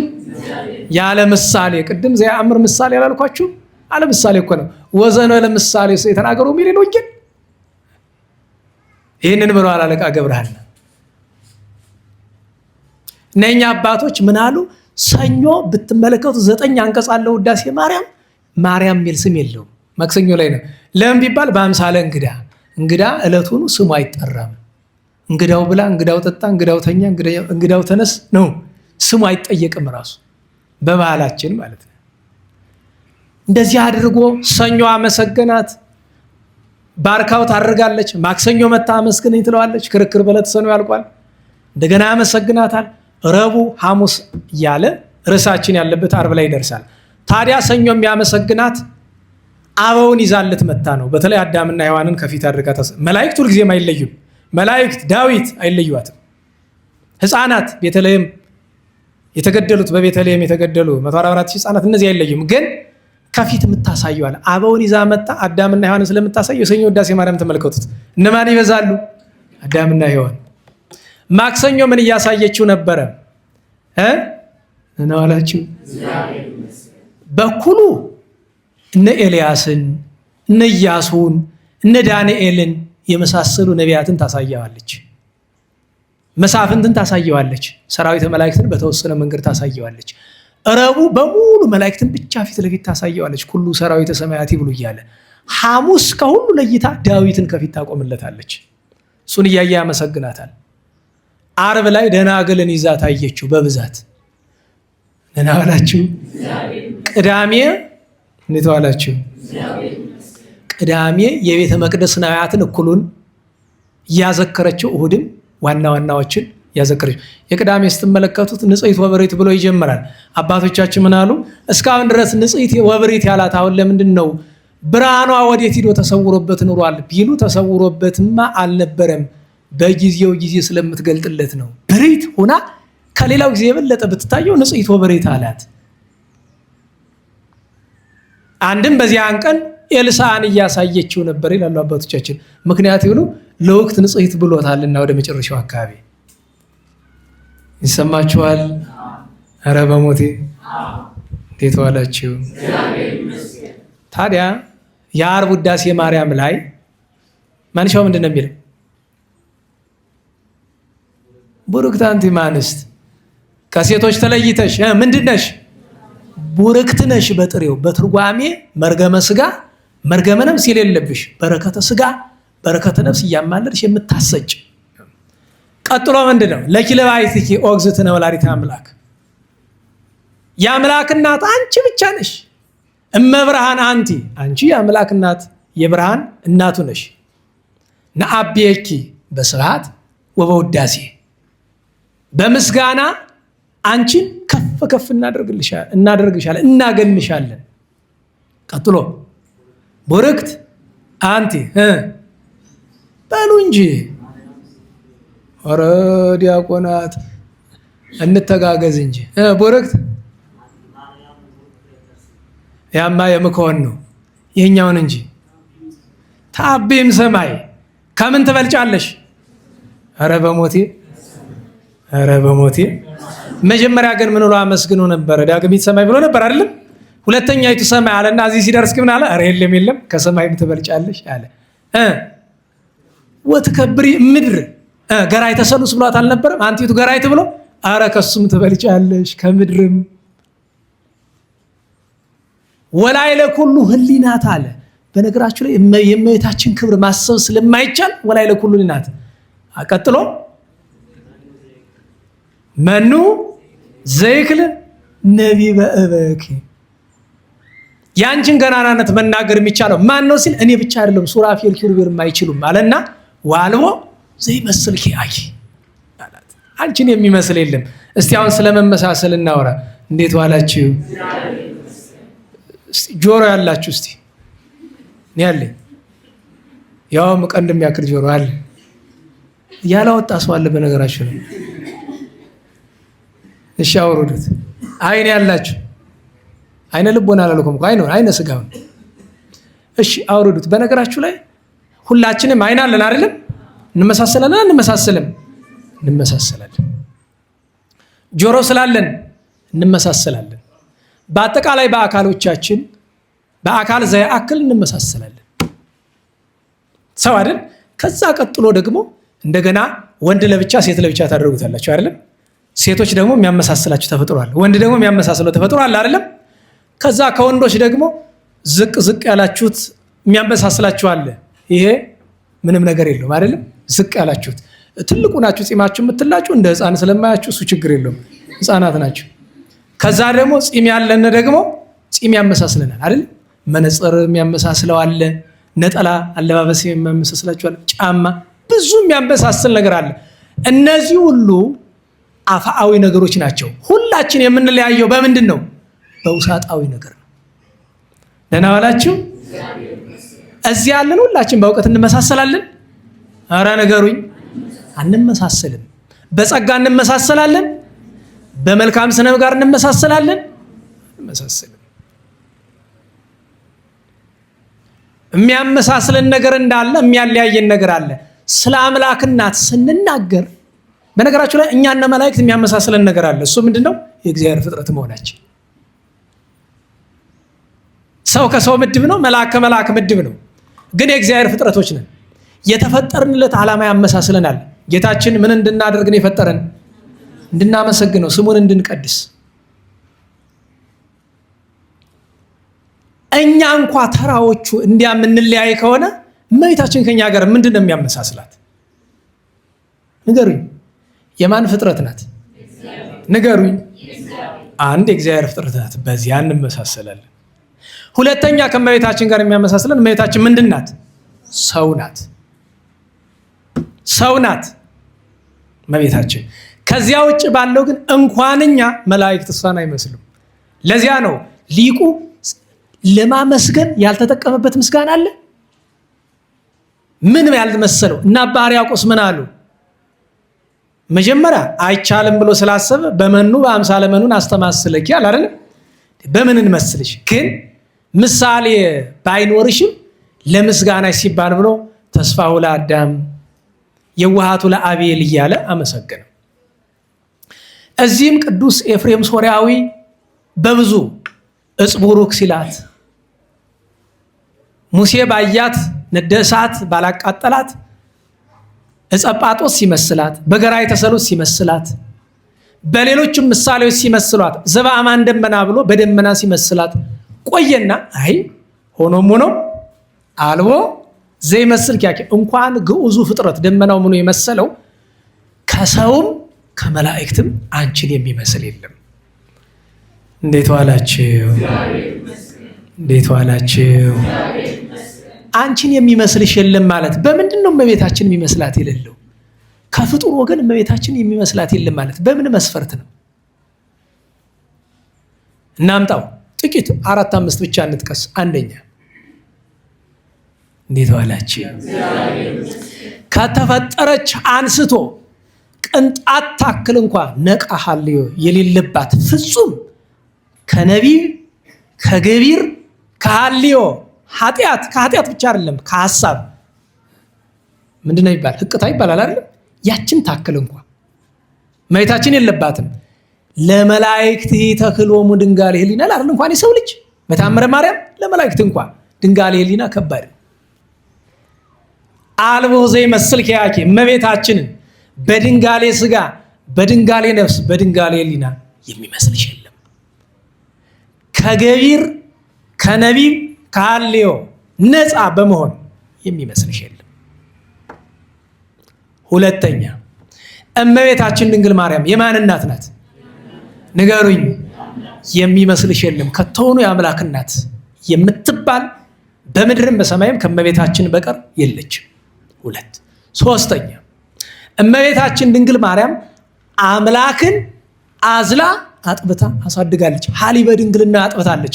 ድንቅ ነገር እኮ የሚመስልሽ የለም ስትባል አንደኛ በድንግልና ማንም ሴት ወተት ማስገኘት አትችልም። እሱ ብቻ አይደለም፣ አምላክን ያጠባቻለች ከእመቤታችን በቀር ይገኛል? ንገሩኝ። አዎ ድንቅ ነገር ነው እኮ። እሱ ብቻ አይደለም። ቅዱስ ኤፍሬም ሶርያዊ ምን አለ ሲያመሰግን? ድንግል ወለደት ወለገባሪሃ። ዛሬ ጥሩ ጥቅስ ነው ይሄ። እንዴት ዋላችሁ? ድንግል ማንን ወለደችው? ፈጣሪዋን። አልቦ ዘይመስል ኪያኪ የሚመስልሽ የለም። ይሄ እኮ ድንቅ ነገር ነው። ድንቅ ነገር ነው። ቅዱስ ኤፍሬም እንደተረጎመ የእንቆ ባህሪ ነገር በሃይማኖተ አበው አንብባችሁት ከሆነ ድንቅ ነገር ነው። የእንቆ ባህሪ መገኘቱ ድንቅ ነው። እንቆ ባህሪ ጌታ ነው። ድንቅ ነው። አንቺን የሚመስል የለም። ወውቲኒ ፈጠረ ወላዲቱ፣ እርሱ ራሱ ማንን ፈጠረ? እናቱን። እሱ እናቱን ፈጠረ፣ እሷ ፈጣሪ ሆነው ልጅ። ድንቅ ነው ይሄ። ማንም የሚመስላት የለም። እንዴት ዋላችሁ? እመቤታችንን እሞ ዓመት ይላታል። ዋላችሁ? አንዲት ንግስት ለወለደችው ልጇ ባሪያ ትሆናለች? አገልጋይ ትሆናለች? ንገሩኝ እንጂ አትሆንም። እመቤታችን ግን እናቱ እንደገና ምኑ ናት? አገልጋዩ። እሞ ዓመት ይላታል። እናትም አገልጋይም። አንድም እግዝእቱ ዓመት እመቤትም አገልጋይም። እሱ ብቻ አይደለም። በነገራችሁ ላይ እንዴት ዋላችሁ? በየትኛው ማህሌት ቀለም ላይ እንደሆነ አላስታውስም እንጂ አእላፍ መላእክት ይትለአኩኪ የሚላል። አእላፋት መላእክት ምን ይሉሻል? ይታዘዙልሻል። መላእክትን ማዘዝ አይደለም ጠርተናቸው ለማስመጣት ንጽህናው አለን። ሚካኤል ሆይ ረና አርዳኝ ብለን ብንለው እሱን ለማስመጣት አቅሟለን? ቅዱሳን ሲበቁ ሚካኤል ሆይ እርዳኝ ለማለት ነው የሚበቁ አይደል? እመቤታችን ግን ሚካኤል ሆይ ሂድና ከዚህ ቦታ ይህን ሰርተና ብላ ትልከዋለች። መላእክት ይትለአኩኪ ማለት ይሄ ነው። የሚመስልሽ የለም፣ አንቺን የሚመስል የለም። እሱ ብቻ አይደለም፣ ይሰግዱላታል። ይሰግዱ ለኪ ወይትመሃለሉ በቅድመ ገጽኪ ያለው እሱን ነው። ይሰግዱላታል። ሲያዩት ግንባራቸውን መሬት አስነክተው ይሰግዱላታል።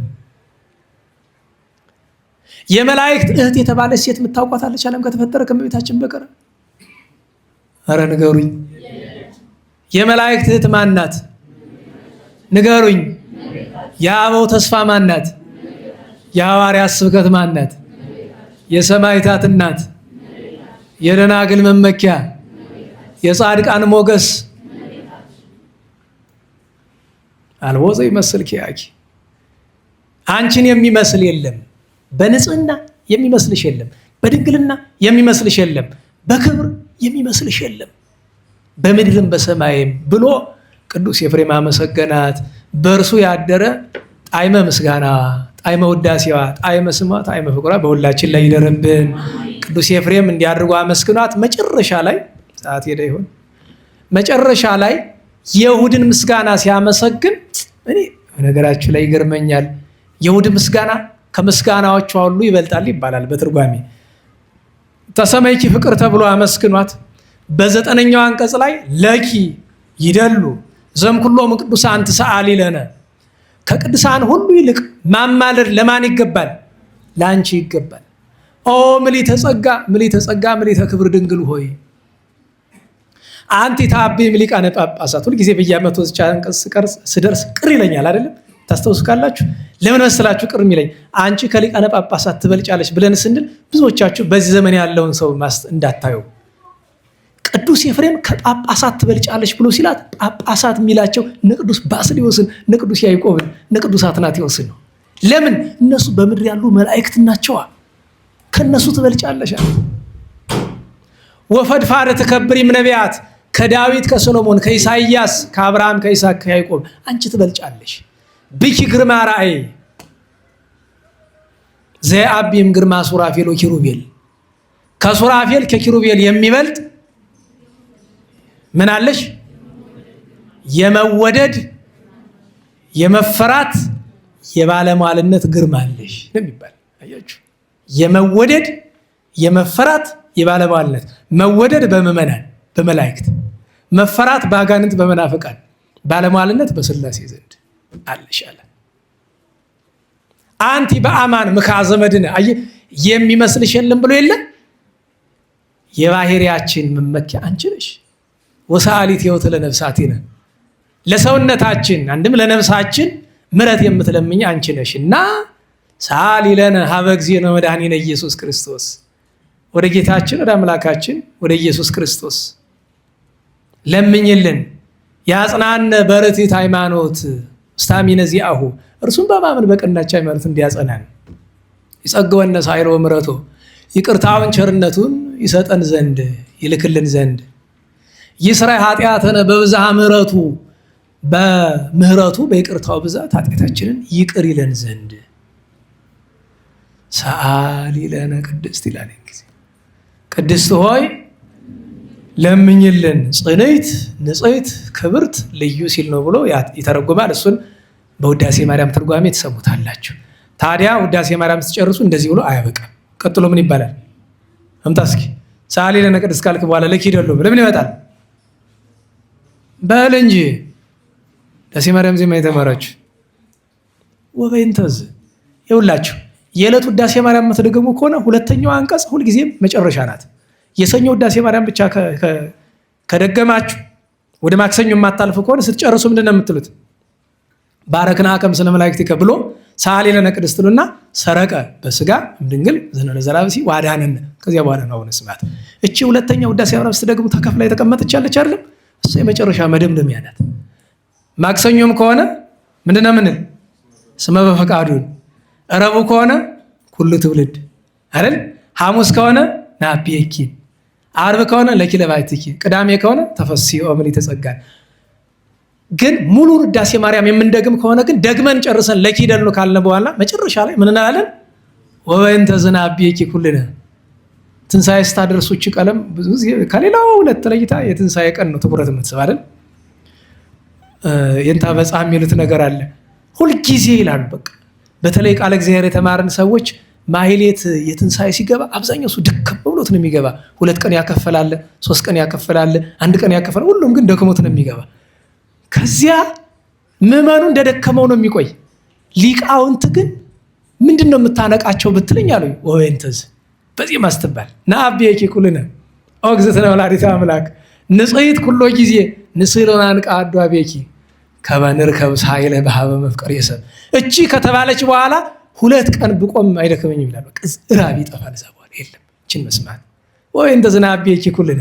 ስለዚህ ነገር እመቤታችን ከፍ ከፍ እናደርግሻለን፣ እናገንሻለን። ኦግዝእትነ ወላዲተ አምላክ አምላክን የወለድሽ እመቤታችን ሆይ ንጽሕት ኩሎ ጊዜ አንቺ ዘላለም ንጽሕት ነሽ። ንስል እንለምናለን ሆናን ቃዱ አቤኪ ወደ አንቺ እናንጋጥጣለን። ለምን ከመንርከብ ሳይል በሀበ መፍቀር የሰብ ሰው ወዳጅ በሆነ በልጅ ዘንድ ይቅርታን እናገኝ ዘንድ ይላል። እመቤታችን መጨረሻ ምን አለችው? 2 ነገር ነገረችው። እረፍትህ ከኔ ጋር ነው። ትርጉም ይገባችኋል? እንዴት ዋላችሁ? ምን አለችው? እረፍት ከኔ ጋር ነው ማለት ቅዱሳን ማደሪያ አላቸው። ለየት ያሉ ቅዱሳን ግን ከእመቤታችን ጋር ይኖራሉ። ታዲያ ቅዱስ ኤፍሬም ክብሩ ምንድነው ቢባል ውዳሴዋ ተገልጦለት ሲያመሰግን ስሞን ዘአምድ መጥቶ አንድ ቀን እግዝእትየ ሲል አገኘው። ሹመት ያዳብር ሊለው ፈልጎ በጭልታ አንተ ወንድሜ እመቤቴ ማለት ማን ያስተማረህ አለው። መምህራችን ቅዱስ ያዕቆብ አለ። ያዕቆብ ማለት ሁላችን መምህር አይደለም መችለኛ አስተምሮና አለው። ይመስክር ተባብለው ሄደው ከመቃብሩ ሄደው የቀድሞ አባቶቻችን ተዋቸዋላችሁ። እንዴት ዋላችሁ? ስንት ሊቃውንት ዶክተር አየለ መቃብር እዚህ አለ አይደለም? ግን ደግሞ ሄደ ዝም ብለህ ደግሞ እንዳትጠይቃቸው ብቃት ይጠይቃል። አዎ ተነሱ መስክሩ ይባላል እኮ። ሄዶ ቅዱስ ኤፍሬም መምህራችን ምን ብለን ያስተማርከን ምን አሉት? 4 ጣቶቹ እንደ እሳት እየነደዱ ልብ ብላችሁ አድመጡ።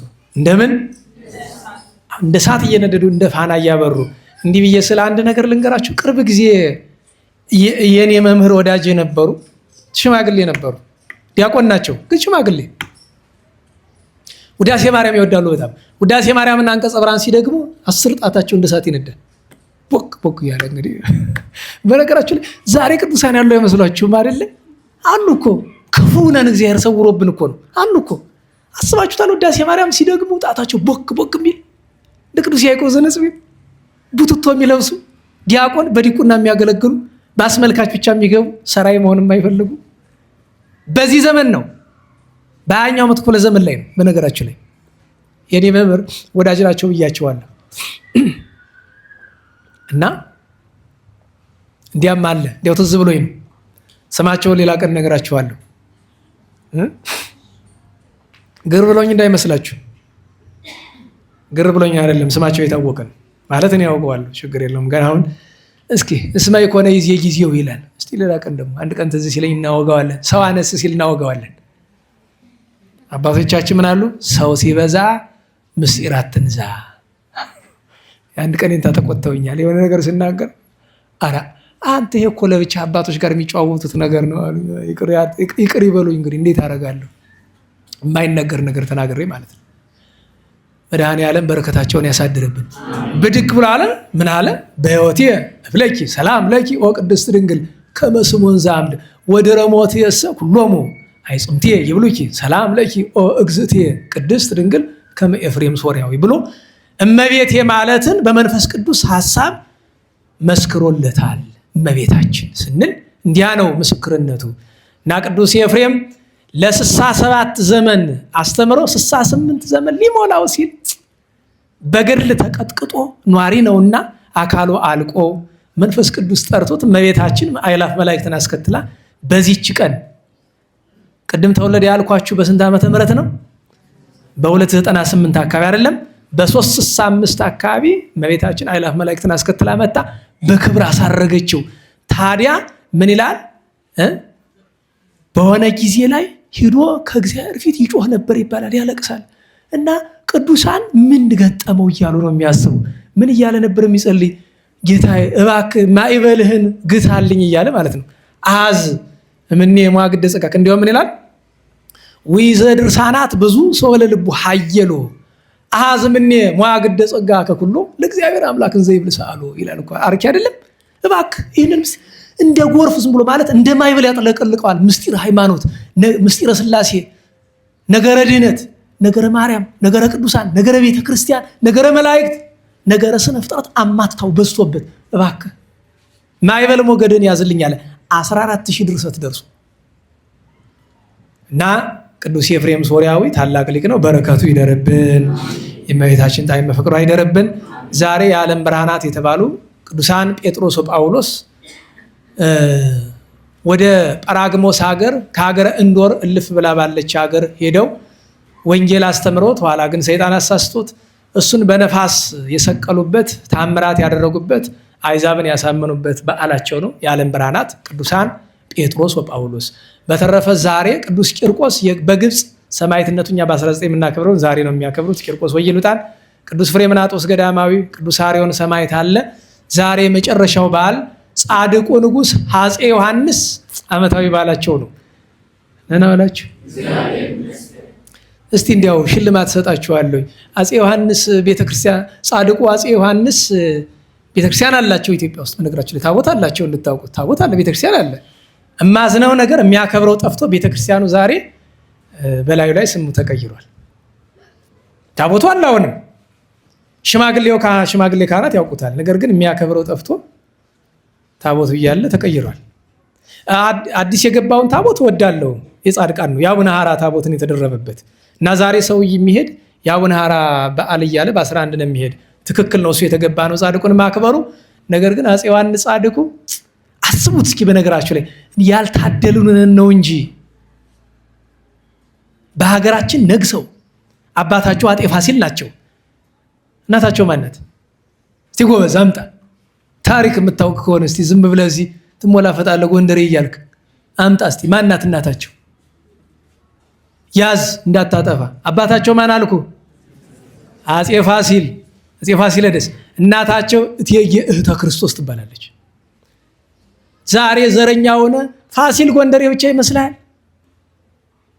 የአጤ ፋሲል ሚስት እቴጌ እህተ ክርስቶስ ወለቃ ነው ሀገሯ። ወለቃ ታውቃለህ? ወለቃ ስለ አንተ ሞኛ አለች ናት የምትመስል። የወሎ ወለቃ፣ ወሎ ያለው ወለቃ እዚያ ነው። አረ ሌላ ነገር ላምጣልህ አንተ ትግሬ አማራ ነኝ እያልክ የምትል አፄ ዮሐንስ ጻድቁ ሚስታቸው ማን ነው የምትባል? አምጣ እንጂ እንዲህ ሁሉንም አናውቅም እኮ ጥሩ አይደለም። ሚስታቸው ማን ነው የምትባል? እቴጌ ሰብለ ጨምርበት፣ ሰብለ ወንጌል። እሺ አሁን ድጋሚ ልጠይቅህ፣ እንዴት ዋላችሁ? የአፄ ዮሐንስ አባት ማን ናቸው? አፄ ፋሲል። እናታቸው እቴጌ እህተ ክርስቶስ። ሚስታቸው ማን ነው የምትባል? ሰብለ ወንጌል። ከየት አምጥተው ነው ያገቧት? ከአክሱም መደባይ። ምን ትለኛለህ? ምን ትሆን? ምን ያደርግልሃል? እንደ አባቶቻችን። ታዲያ አንተ እኔ እኮ የፋሲል ዘር ነኝ አማራ ነኝ ምናምን ትለኛለህ። አማራ ማለት ሐቀኛ፣ ሀገሩን የሚወድ ዘረኛ ያልሆነ ሁሉን እኩል የሚያይ ነው አማራ ማለት። አማራ ነኝ ካልከኝ ብዬ ነው። ትግሬ፣ ኦሮሞ፣ አገው፣ ቅማንት እያልክ ጥላቻ እየነዛ ከተሆኑ አንተ አማራ ልትሆን አትችልም። አማራነት የተቀደሰ ስም ነው። ሌላውም የተቀደሰ ነው፣ ግን አማራነት የግብር ስም ነው። ፍትህን፣ ነፃነትን የመጠበቅ ስም ነው ካወቅከው እንጂ ወገንህን እየጠላህ እንዴት ይሆናል? ለሁሉም አሳድገው አጤ ፋሲል ይኸውላችሁ ያሳደጓቸው የት ነው? ደብረ ሞጊና፣ ጋና ዮሐንስ፣ ገሊላ አቡነ ዘካርያስ ገዳም ነው ያሳደጓቸው። ብሉይ ሐዲስ አስተምረው አጤ ፋሲል በ59 ዓመተ ምህረት አርፈው አፄ ዮሐንስ ጻድቁ በንጉስነት ሲታኩ እስረኛ ፈቱ፣ አዋጅ አወጡ። የሚገርማችሁ አንድ አስደናቂ አዋጃቸውን ልንገራችሁ። እንዴት ዋላችሁ? በዚህ ወለቃ የሚባለው መንደር ስትሄዱ ቤተ እስራኤሎች አሉ አይደለም? ወደዚህ አዲስ ዓለም ሙስሊም ወገኖቻችን አሉ አይደለም? ይሄ ክፍልፋይ የተደረገ በሳቸው ዘመን ነው። ከዛ በፊት መንደሮቹ ነበሩ። አዎ፣ ቋሚ ክፍልፋዩ ግን በሳቸው ነው። መቼ?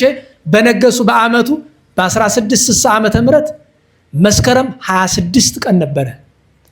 በሀገር ያሉ ሊቃውንት ሁሉ ተሰብስበው ምን ይደረግ ተብሎ አዋጅ ወጣ። ከወጡ አዋጆች መካከል አንደኛው በአፄ ዮሐንስ የስጋ ዘመዱን የሚያገባ ሰው እቀጣለሁ። በጣም ብዙ ተበላሽቶ ነበረ በጊዜው።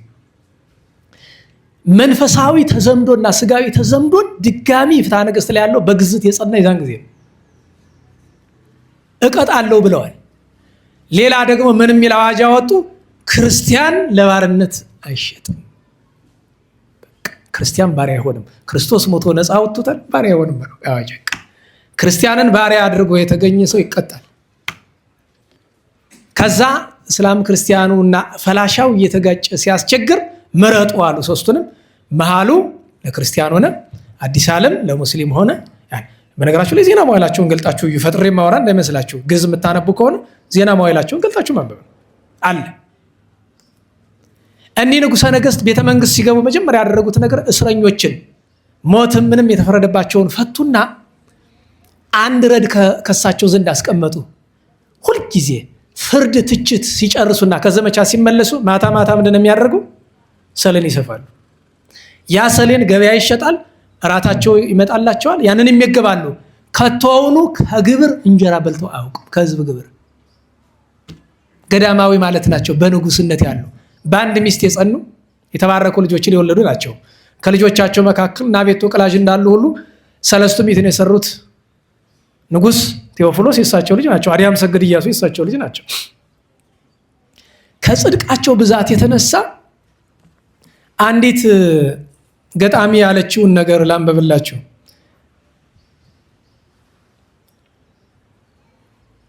ደህና ዋላችሁ። ቅኔ ነበረ። ቅኔው ሰዓት ይወስድብናል እንጂ የአማርኛ ገጣሚ ምን አለች? የደጉ ዮሐንስ ደግነት ቢነሳ ዘሎ ገባ እባሕር የተጠበሰ አሳ። ዓለምን ቢመኙ ንጉሥ ጠርተውት ያ የሞተ አሳ ተነሳ ከሞት። ጻድቁ ዮሐንስ ዘውድ ይዞ ብቃት ልበ አምላክ ሆነ ደግሞ እንደ ዳዊት ብሏል። ናላችሁ ልበ አምላክ ሆነ ደግሞ እንደ ዳዊትና የተጠበሰ አሳ የምትለው ብቻ ልንገራችሁ። በቤተ መንግስታቸው አንድ ችግር ነበር። አንድ ሰሞን ባለቤታቸው ተፈትነው ነበር በአንድ ሰው ምክንያት። ልባቸው ያንን ሰው እየፈቀደ ምክንያቱም እኒኛው መናኛ አይደሉ፣ አልተስማሟቸውም። ሴቶች ብዙ ጊዜ አይታችሁ ከሆነ ጾር የሚጸና በወንድ ይመስለዋል ሰው። ያው ነው፣ በሴትም በወንድም ያው ነው። ሴቶች በትዳር ውስጥ ከተገባ በኋላ ወንዶች ልምከራችሁ፣ ትዳር ውስጥ ያላችሁ ሴት ልጅ ጾር አይነሳባትም ብላ አታስብ። ግን ተፈተንኩ ብላ አትናገርም ብታንቃት። ትዳር ላላችሁ ነው፣ ሌሎቻችሁ አይመለከትም። እና ለሴት ልጅ ከባድ ነው። እና አልተስማሟትም ነበረ። በጣም ንጽህናውን ሲያበዙት እሳቸው ሰው ናትና መቼም ከበዳት። እና ይህንን ፈቃዷን አውቀው ልበ አምላክ የተባሉበት ምክንያት እንደ ልበ አምላክ እንደ ዳዊት። ከዛ አንድ ቀን ከዚህ ከቤተ መንግስት ውስጥ ገቡ። ገንዳ ነበረ። ገንዳው ውሃ ይደረግበታል፣ እዚያ አሳ ያረቡበታል። አሳ ከዚያ ነው እየተጠመደ የሚመገቡ። የአሳ ተጠብሶ ቀርቧል። የልቤ ልባችን ብንናገር ይሄ የተጠበሰ አሳ ነፍስ በዘራ ነበረ አሉ አፄ ዮሐንስ። ያን ጊዜ ተናገሩ ተናገሩ ተባለ። እቴጌይቱ ብድግ ብላ አይ ከሱ በፊት መዋሸት አልፈልግም፣ እኔ እስከሱ ይልቅ ገሌም ባገባሁ ብዬ ልቤ እያሰበ ነው። ያም ሰው እንደዚህ አለ፣ እኔ ደግሞ ሁላችሁን ትቼ በረሃብ ሄድኩ በመነኮስኩ አሉ። አሳው አፈፍ ብሎ ተነስቶ ክንፉ ተጠብሶ አሮ ጠፍቷል። ዛሬ ጣና ስትሄዱ ክንፍ የሌለው አሳ ማለት እሱ ነው እንድታውቁት። ይበላል አይበላም? ለምን? የጻድቁ ዮሐንስ አሳ ይባላል። ዘሎ ዘሎ ከውሃ ገባ፣ ወስደው ጣና ከተውታል። አይበላም። ሽማግሌዎች ያከብሩታል። ምጽራ ደሴት አካባቢ ነው በብዛት የሚገኝ ይባላል። ምጽራ ደሴት ነው ማለት ነው፣ የእሳቸው ክቡር ስጋ ያለበት ነው። ደህና ዋላችሁ። ሌላ አንዲት አጭር ግጥም ልንገራችሁ ደግሞ። አንዲት እናት በሽታ መግባት ልጆቿን መግደል እምሽክ አድርጎ ልጆቿን በሙሉ በሽታ ጨረሰባት፣ ብቻዋን ቀረች። ያን ጊዜ ስታስለቅስ ምን አለች?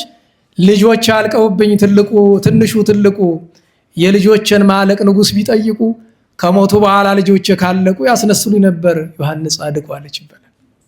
አስባችሁ ከቤቷ ሆና ምኞቷን እየተናገረች ነው እያለቀሰች። ምንድነው ምኞቷ? አፄ ዮሐንስ የኔን መከራ በሰሙና ጠይቀውኝ ልጆችን ከመቃብር ያስነስሉኝ ነበር። በከንቱ ይመስላችኋል እንዲህ አለች? አይደለም። ጠዳ እግዚአብሔርና አባ እንጦንስን እሳቸውን ያሰሩት። ጠዳ እግዚአብሔር አብን ካሰሩ በኋላ ካህን ናቸው፣ ቅስና ነበራቸው። ተደብቀው እየሄዱ ይቀድሱ ነበር። አንድ ቀን ቢሄዱ አንድ ካህን ቅዳሴ አስታጉሎ ደግሞ የማይገባ ስራ አድርጎ አገኙት። ተበሳጭተው ስቅላት ፈረዱበት። በሞት ተቀጣ። በሞት ተቀጥቶ እሳቸው ቅዳሴ ገቡ። ቅዳሴ ገብቶ በኋላ በቃ ልባቸው እምቢ አላቸው። በጣም እምቢ አላቸው። ማለት አሁን ቅዳሴ ምንም ንጉሥ ናቸው፣ በሞት መቅጣት ይችላሉ። ያ ክህነታቸውን አያስይዘው እሳቸው በእጃቸው አይገሉትም። በጣም ያለቅሱ ነበር ይባላል። ሙሉ ቅዳሴውን ሲያለቅሱ ኋላ ግን ምልክት ሰጠው። ምን ብለው አስከሬኑ እንዳትቀብሩት አምጡት ብለው ድርገት የሚወርድበት አለ አይደለም፣ ቁርባን የምትቀበሉበት አለ አይደለም፣ እዚያ ላይ አጋድመውታል አልብሰው። ቅዳሴውን ጨርሰው ስጋው ደግሞ አቀብለው ዞሮ ዲያቆኑን አኩቶ ብሎ ተመልሶ እሳቸው አሌለከ ንጉሥ ሲሉ በልባቸው ፈጣሪን እየለመኑ ነበር።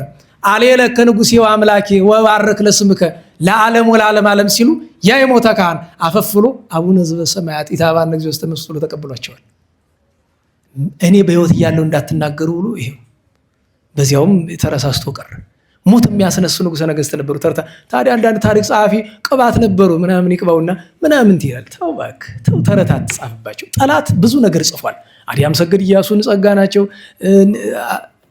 ጻድቁ ዮሐንስን ቅባት ናቸው፣ በካፋን እንደዚህ ናቸው፣ ቴጌ ምንትዋብን ያልተጻፈባቸው ነገር የለም። አንዳንዱ ልቦለድ አስመስሎ በቅርብ ጊዜ ጻፈባቸዋል። ምንትዋብ የሚል መጽሐፍ ላይ ታችኋላል። ስሟን ብልሽት አድርጎ በእሷ ቤት አድንቃሙታለች። ይህን የጻፈችው ታውቋታላችሁ። ባለፈው አንድ የተማረ ሰው አንብበዋለሁ አለኝ። ምን አንብቤውስ ምን ያደርግልኛል? ቢሆንስ ባይሆንስ ምን? የሰው ስም እያጠፉ የማያውቁት ነገር እየፈተፈቱ በሃይማኖት ጉዳይ ልክ ዶክተር ስርግው ገላው የሚባለው ደግሞ ገብቶ አሁን ቅባት ምናምን ብሎ ሲፈተፍት እንደዋለው ማለት ነው። የማያውቀው ነገር ውስጥ ገብቶ እና እነዚህ አባቶቻችን ንጉሥ ሲሆኑ ቅዱሳን ነበሩ። አፄ ዮሐንስ ጻድቁ ዛሬ እረፍታቸው ነው። እንግዲህ በነገሱ በ15 ዓመት በ1674 ነው ያረፉ። በረከታቸው ይደርብን። ወደኋላ የሳምንት እንነጋገር። ያው ስም ስለሚነግሯቸው ወደኋላ ያለውን ዛሬ 15 አይደለም በ8 ነው አይደል ተገናኝታችሁ የነበረ? አዎ በ9 ቅዱስ ቴዎድሮስ፣ ቅዱስ ታዎድሮስ፣ አባ ሐለያን፣ በ10 ሐዋርያው ቅዱስ ናትናኤል፣ አባ በስንዳ፣ ከላዲያኖስ ሌሎችም አሉ። በ11 ቅዱስ ዮሐንስ፣ ቅዱስ ስምዖን፣ አባ ኢሳይያስ፣ አባ ገብርኤል፣ በ12 ቅዱስ ሚካኤል፣ ቅዱስ ሕዝቅያስ፣ ኢሳይያስ ልዑለ ቃል፣ ቅዱስ አባ ሆር እና እናታችን የቅዱስ ባስሌዎስ ትልቅ እህቱ ቅድስት መቅሪና ከቅዱስ ኤፍሬም ጋርም በጣም ቀራረቡ የነበሩ በጣም በወቅቱ የሴቶች እመምኔት የነበረች ቅድስት እናት ናት። በ13 ሐምሌ 13 አይደል ቅዱስ ብስንዲዮስ አባ አሞን፣ በ14 ታላቁ መቃርስ ቅዱስ አሞኒዮስ እና ታላቁ አብሮ ኮሮኒዮስ፣ ሌሎች ሰማዕታትም አሉ። ዛሬ 15 ነግሬያቸዋለሁ። ነገ በ16 ቅዱስ ጊዮርጊስ ፍልሰቱ ነው። 2 ጊዜ አይደል ፍልሰቱ? መጀመሪያ ወደ ልዳ ኋላ ወደ ምስር አፍልሰውታል። ስለዚህ ነገ ወደ ምስር የተደረገ ፍልሰቱ ነው። እንሳለን ቤተክርስቲያኑን። ቅዱስ ዮሐንስ ወንጌል ዘወርቅ የዋልድባው ጻድቅ አባታችን አቡነ ገብርኤል ዓመታዊ በዓላቸው ነው። በ17 ጣና ታውቃላችሁ፣ ዘጌ አቡነ በትረ ማርያም ጻድቁ በትረ ማርያም ናቸው። ነቢዩ ቅዱስ ዮናስ፣ ሰማዕቱ ቅዱስ ዮስጦስ፣ እናታችን ቅድስት አውፎሚያ። በ18 ደገኛ ሐዋርያ ቅዱስ ያዕቆብ ዘኢየሩሳሌም፣ ሰማዕቱ ቅዱስ አትናቴዎስ። በ19 ትልቁ በዓል ዋናው የቂርቆስ ወየሉጣ ነው። ቅዱስ ገብርኤል አዳኛቸው ደግማለን። እንድታውቁት ድሮ የሐምሌ ገብርኤል የሚከበር ቂርቆስን የነበረ። የሚገርማችሁ ነገር እንዴት ዋላችሁ? ለመሳለም ራሱ አይቻልም። ደስ ይላል ግን የሰው መብዛት አያስከፋኝም። እኔ የሐምሌና የታኅሳስ ገብርኤል እኮ ተሳለም ያላውቅም። ማለፊያ የለም መንገድ ላይ። እንግዲህ አንተ ቅዱስ ገብርኤል አማልኝ፣ እኔ ሌላ ቀን እመጣለሁኝ። ለምን አፍነው ነው የሚገሉኝ? እኔ ግፍ አልችልም። ዘንድሮ ግን ምን አሰብክ? በዋዜማ ነው የምሳለም። በቃ እዚህ በኋላ ግፊያው መከራ ሆና ጉልበተኛ ይጋፋል። እኛ ምን እንሆን? ስለዚህ ደካማ ካለ በዋዜማው፣ ደናው በዕለቱ ተሰለም። ለምን መሰላችሁ? የሚረዳው ደግሞ በዋዜማ መሰለው ምንድነው? ዕለቱን ቂርቆስ ለማክበር ይመቻል። አብዛኛው ሰው ወደዚህ አይደለም የሚሄድ። ቂርቆስ እኮ የተወሰነ ሰው ነው የሚሄድ። ሊቃውንት ናቸው የሚሄዱ። በዕለቱ የታወቀ ነው እና ቅዱስ ቂርቆስ፣ ቅዱስ ገብርኤል፣ እናታችን ኢየሉጣ፣ ቅዱስ በጥላን፣ ሰማዕታተ እስና እነዚህ ሁሉ አሉ። በ20 ደገኛ ሰማዕት ሊቀ ሰራዊት ቅዱስ ቴዎድሮስ ከኢትዮጵያ ቅዱሳን መካከል የደብረ ሃሌሉያ አቡነ ሳሙኤል የአቡነ አብየ ጊዜ እህታቸው ልጅ ሳሙኤል ዘሃሌሉያ እና የዛን ቀን የእመቤታችን በዓል ነው። ሐምሌ 20 ታውቃላችሁ? የእመቤታችን በዓል ምኗ ነው? በዓታ አታውቁም? ማህሌት እኮ እንደዚህ ይቆማል። እንዴት ዋላችሁ? ሐምሌ 20 በሉ እስቲ በደንብ በል እንጂ የእመቤታችን በዓቷ ነው። እንሳለን፣ በእውነቱ ይገባል። በ21 ገና ነን አይደል? በ21 የእመቤታችን ዓመታዊ በዓሏ ነው። የሚከበረበት ታቦት የሚወጣበት ስፍራ የለም። ግን ከቅዱስ ዑራኤል ጋር ነው የምናከብራት በ21 ቅዱስ ዮራኖስ፣ አወ ክርስቶስ፣ ሱስንዮስ፣ ላይከ ማርያም ከምታውቋቸው ቅዱሳን መካከል አቡነ ኤዎስጣቴዎስ ልደታቸው ነው በ21 በ22 ታላቁ ኢትዮጵያዊ ሰማዕተ ጽድቅ አቡነ ጴጥሮስ ፋሽስት የገደላቸው፣ ቅዱስ ለውንቴዎስ፣ ቅዱስ መቃርስ፣ ቅዱስ መርካሎስ እነዚህ ሁሉ ቅዱሳን ዓመታዊ በዓላቸው ነው። ሁላችንም የሳምንት ሰዎች ይበለን። የቅዱሳንን በረከት የእመቤታችን ጣዕሟን ፍቅሯን ያሳድርብን። ለምስጋና እንነሳ።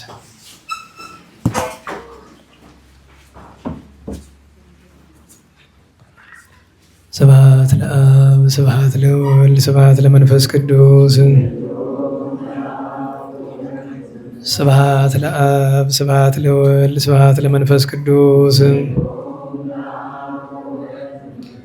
ስብሐት ለአብ ስብሐት ለወልድ ስብሐት ለመንፈስ ቅዱስ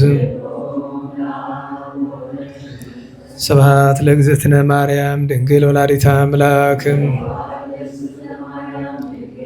ስብሐት ለመስቀለ እግዚእነ ኢየሱስ ክርስቶስ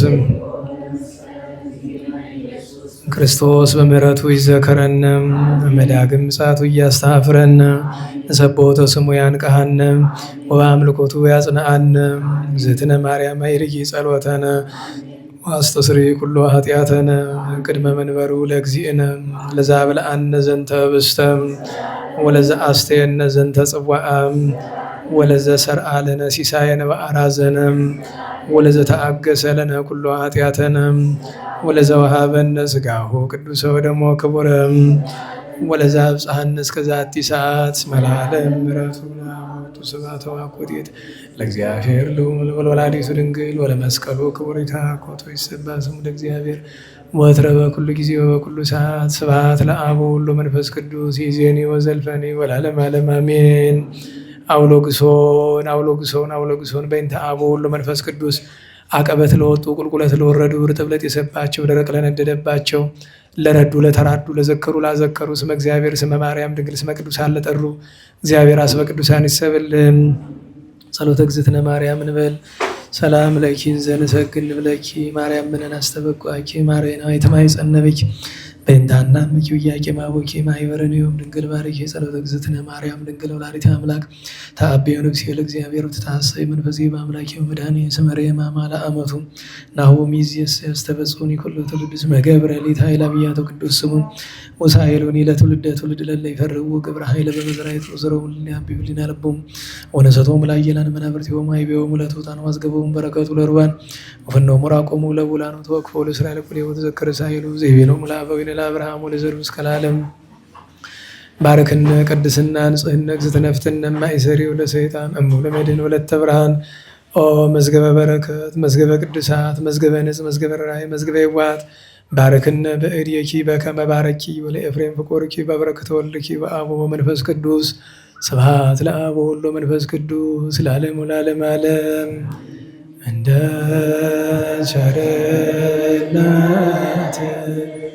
አቤቱ ማረን፣ አቤቱ ማረን፣ እንደ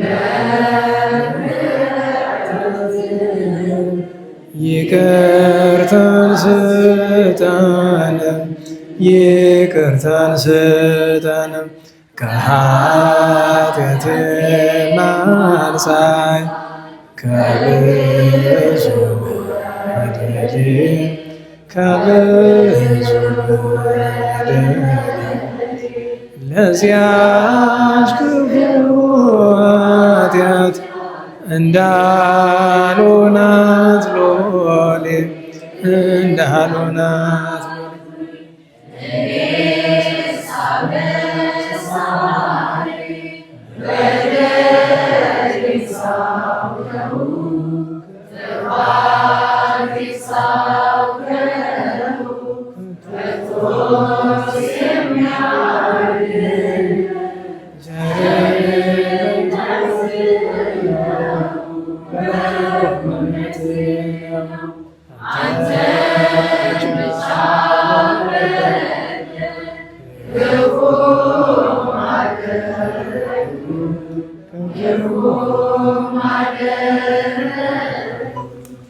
Oh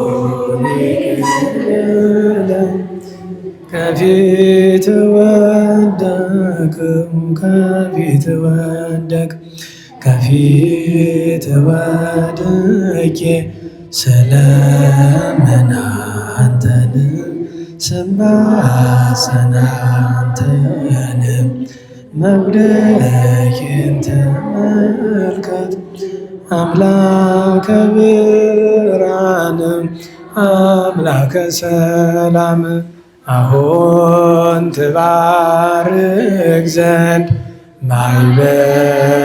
ማኅበራችንን ጸሎታችንን ጌታ ሆይ ላክልን መንፈስ ቅዱስን ድንግል ማርያም አሁን ትጠብቅ ዘንድ ሀገራችንን ሃይማኖታችንን ጌታ ሆይ ላክልን ቅዱስ ሚካኤልን ቅዱስ ገብርኤልን አባታችን ሆይ በሰማያት የምትኖር ስምህ ይቀደስ መንግሥትህ ትምጣ ፈቃድህ በሰማይ እንዲሁም በምድር ትሁን። የዕለት ምግባችንን ስጠን ዛሬ በደላችንን ይቅር በለን እኛም የበደሉንን አቤቱ ወደ ፈተና አታግባን ከክፉ ሁሉ አድነን እንጂ መንግሥት ያንተ ናትና ኃይል፣ ክብር፣ ምስጋና ለዘላለሙ አሜን። እመቤታችን ቅድስት ድንግል ማርያም በመልአኩ በቅዱስ ገብርኤል ሰላም እንልሻለን። በሐሳብሽ ድንግል በሥጋሽም ድንግል የአሸናፊ እግዚአብሔር እናት ሰላምታ ላንቺ ይገባሽ። ከሴቶች ሁሉ ተለይተሽ አንቺ ቡሩክ ነሽ፣ የማኅፀንሽም ፍሬ ቡሩክ ነው። ጸጋን የተመላሽ ቅድስት ሆይ ደስ ይበልሽ፣ ልዑል እግዚአብሔር ከአንቺ ጋር ነውን። ከተወደደ ልጅሽ ከጌታችን ከመድኃኒታችን ከኢየሱስ ክርስቶስ ዘንድ ይቅርታና ምሕረትን ለምኝል ኃጢአታችንን ይቅር ይለን ዘንድ ለዘላለሙ አሜን። ክብር ምስጋና ይሁን አንድ አምላክ ለሆነ ለአብ ለወልድ ለመንፈስ ቅዱስ ዛሬም ዘወትርም ለዘላለሙ አሜን። ቸሩ መድኃኔዓለም የተመሰገነ ይሁን፣ የተመሰገነ ይሁን። እንግዲህ የዛሬውን በዚህ ጨርሰናል። ይሄ የምትመለከቱት ደብዳቤ ጉባኤያችን የሚማር አንድ ወንድም ከድሮ አንስቶ የሚማር ወንድም ነው። ልጅ ያለችው ሕፃን ልጅ መንገድ ላይ ታችሁ ይሆናል። ይሄ ሀገረ ስብከት ፈቃድ ነው። ያው ሕጋዊ ሆኖ መጠየቅ ስላለበት ነውና የምትችሉ በችሎታችሁ መጠን ሰው መቼም ሕፃን ልጅ ታማበት ህመሟ ደግሞ ከባድ ነው። ለማሳከም ብዙ ገንዘብ ያስፈልገዋል ነውና እና በማስተባበርም ከሰው ጠይቃችሁ በማምጣትም ሊሆን ይችላል። ከዘመድ ከወዳጅ ከጎረቤትም ይሆናል። ወይ ደግሞ በየጎዳናው ስራ በሚሰሩበት ጊዜም በማገዝም ይሆናል። በተለይ ወንድሞቻችን አግዙት። መቼም ጥሩ ለሐምሌ 19 ነው። ጥሩ እንግዲያው እዚህ ጋር ስም የሚመዘግብበት ስላለ የቅዱስ ገብርኤል እና የቅዱስ ቂርቆስ ሁለት ቦታም ቢሆን ተከፋፍላችሁ የተቻላችሁን ሞክሩ። ማለት የሀገራችን ሰው ደግ ነው። የአስተማሪ ጥረት ነው እንጂ ደግ ነው እና ታማ ብዙ ዓመቷ ነው ህፃኗና በተለይ ህፃን ልጅ የትልቅ ሰው ቢሆን ይታገሱታል። የህፃን ልጅ ከባድ ነው፣ ከባድ ነው። እሷም ተሰቃይታ እነሱም ተሰቃይተው ወላጆቿና በማስተባበርም አቅሙ ያላችሁ በማገዝ አቅሙ የሌላችሁ ግን እዚህ ጋር ስም የሚመዘገብበታል። ስትወጡ ተመዝገቡና አግዙ። አባቶቻችን ምን ብለዋል? ከሚሰጥ ይልቅ ለሚነው የሚሰጥ ጸደቀ አሉ። የሚሰጥ ሰው ከኪሱ አውጥቶ መኖርን ችግር የለውም። ይሄኛው ግን አንድ ድካም አለው። ሁለት ሰው ፊት መመታት ይፈልጋል። ደግሞ ለሰው ለራሱ ከሚለምን ለሌላው ቢለምን የክብር ክብር ይሆንለታል። እና ይህንን ወንድማችንን ዳዊት ይባላል፣ ታውቁት ይሆናል። ጉባኤያችንን ሲማር የኖረ ልጅ ነው። እግዚአብሔር መድኃኔዓለም ከሁሉ ሁሉ የሚቻለው እሱ መድኃኔዓለም እሱ ከአራተ ሕማሙ ያንሳት። እንዲሁም ለሁሉ የታመመውን ሁሉ መድኃኔዓለም ይቅር ይበል። አስጀምሮ በቸርነቱ ያስፈጸመን ቸሩ አምላካችን እንቅፋት ሳይመታን እሾህ ሳይወጋን ኃጢአት ሳይሰለጥንብን በደልም ሳይገዛን የብርሃን መላእክት በፊት በኋላ በቀኝ በግራ እየጠበቁን ለጊዜ ወደየቤታችን ለፍጻሜው ተስፋ ወደምናደርጋት መንግሥተ ሰማያት ከተከፈተች ገነት ከተነጠፈች ዕረፍት ከአባቶቻችን ርስት ሁላችን በሰላም ያደርሰን። ስብሐት ለእግዚአብሔር ልዑል ወለወላዲቱ ድንግል ለመስቀሉ ክቡር ዕፀ ሣህል አሜን።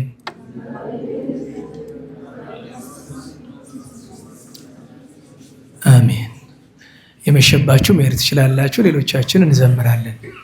ጸጋነ ሳይነ ወሕይወተ ረክብነ ጸጋነ ሳይነ ወሕይወተ ረክብነ በኃይለ መስቀሉ ለኢየሱስ ክርስቶስ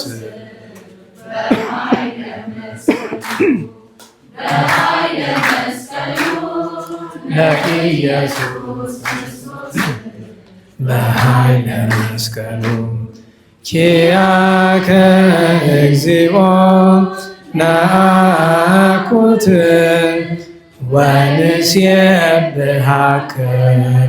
እግዚአብሔር ኪያከ እግዚኦ ነአኩት ወንሴብሐከ ጸጋን ተቀበልን ሕይወትንም አገኘን ጸጋን ተቀበልን ሕይወትንም አገኘን በመስቀሉ ኃይል የኢየሱስ ክርስቶስ በመስቀሉ ኃይል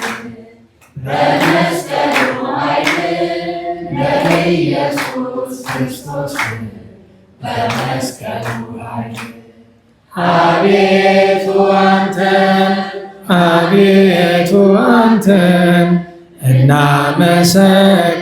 እናመሰግንሃለን እግዚአብሔር አቤቱ አንተን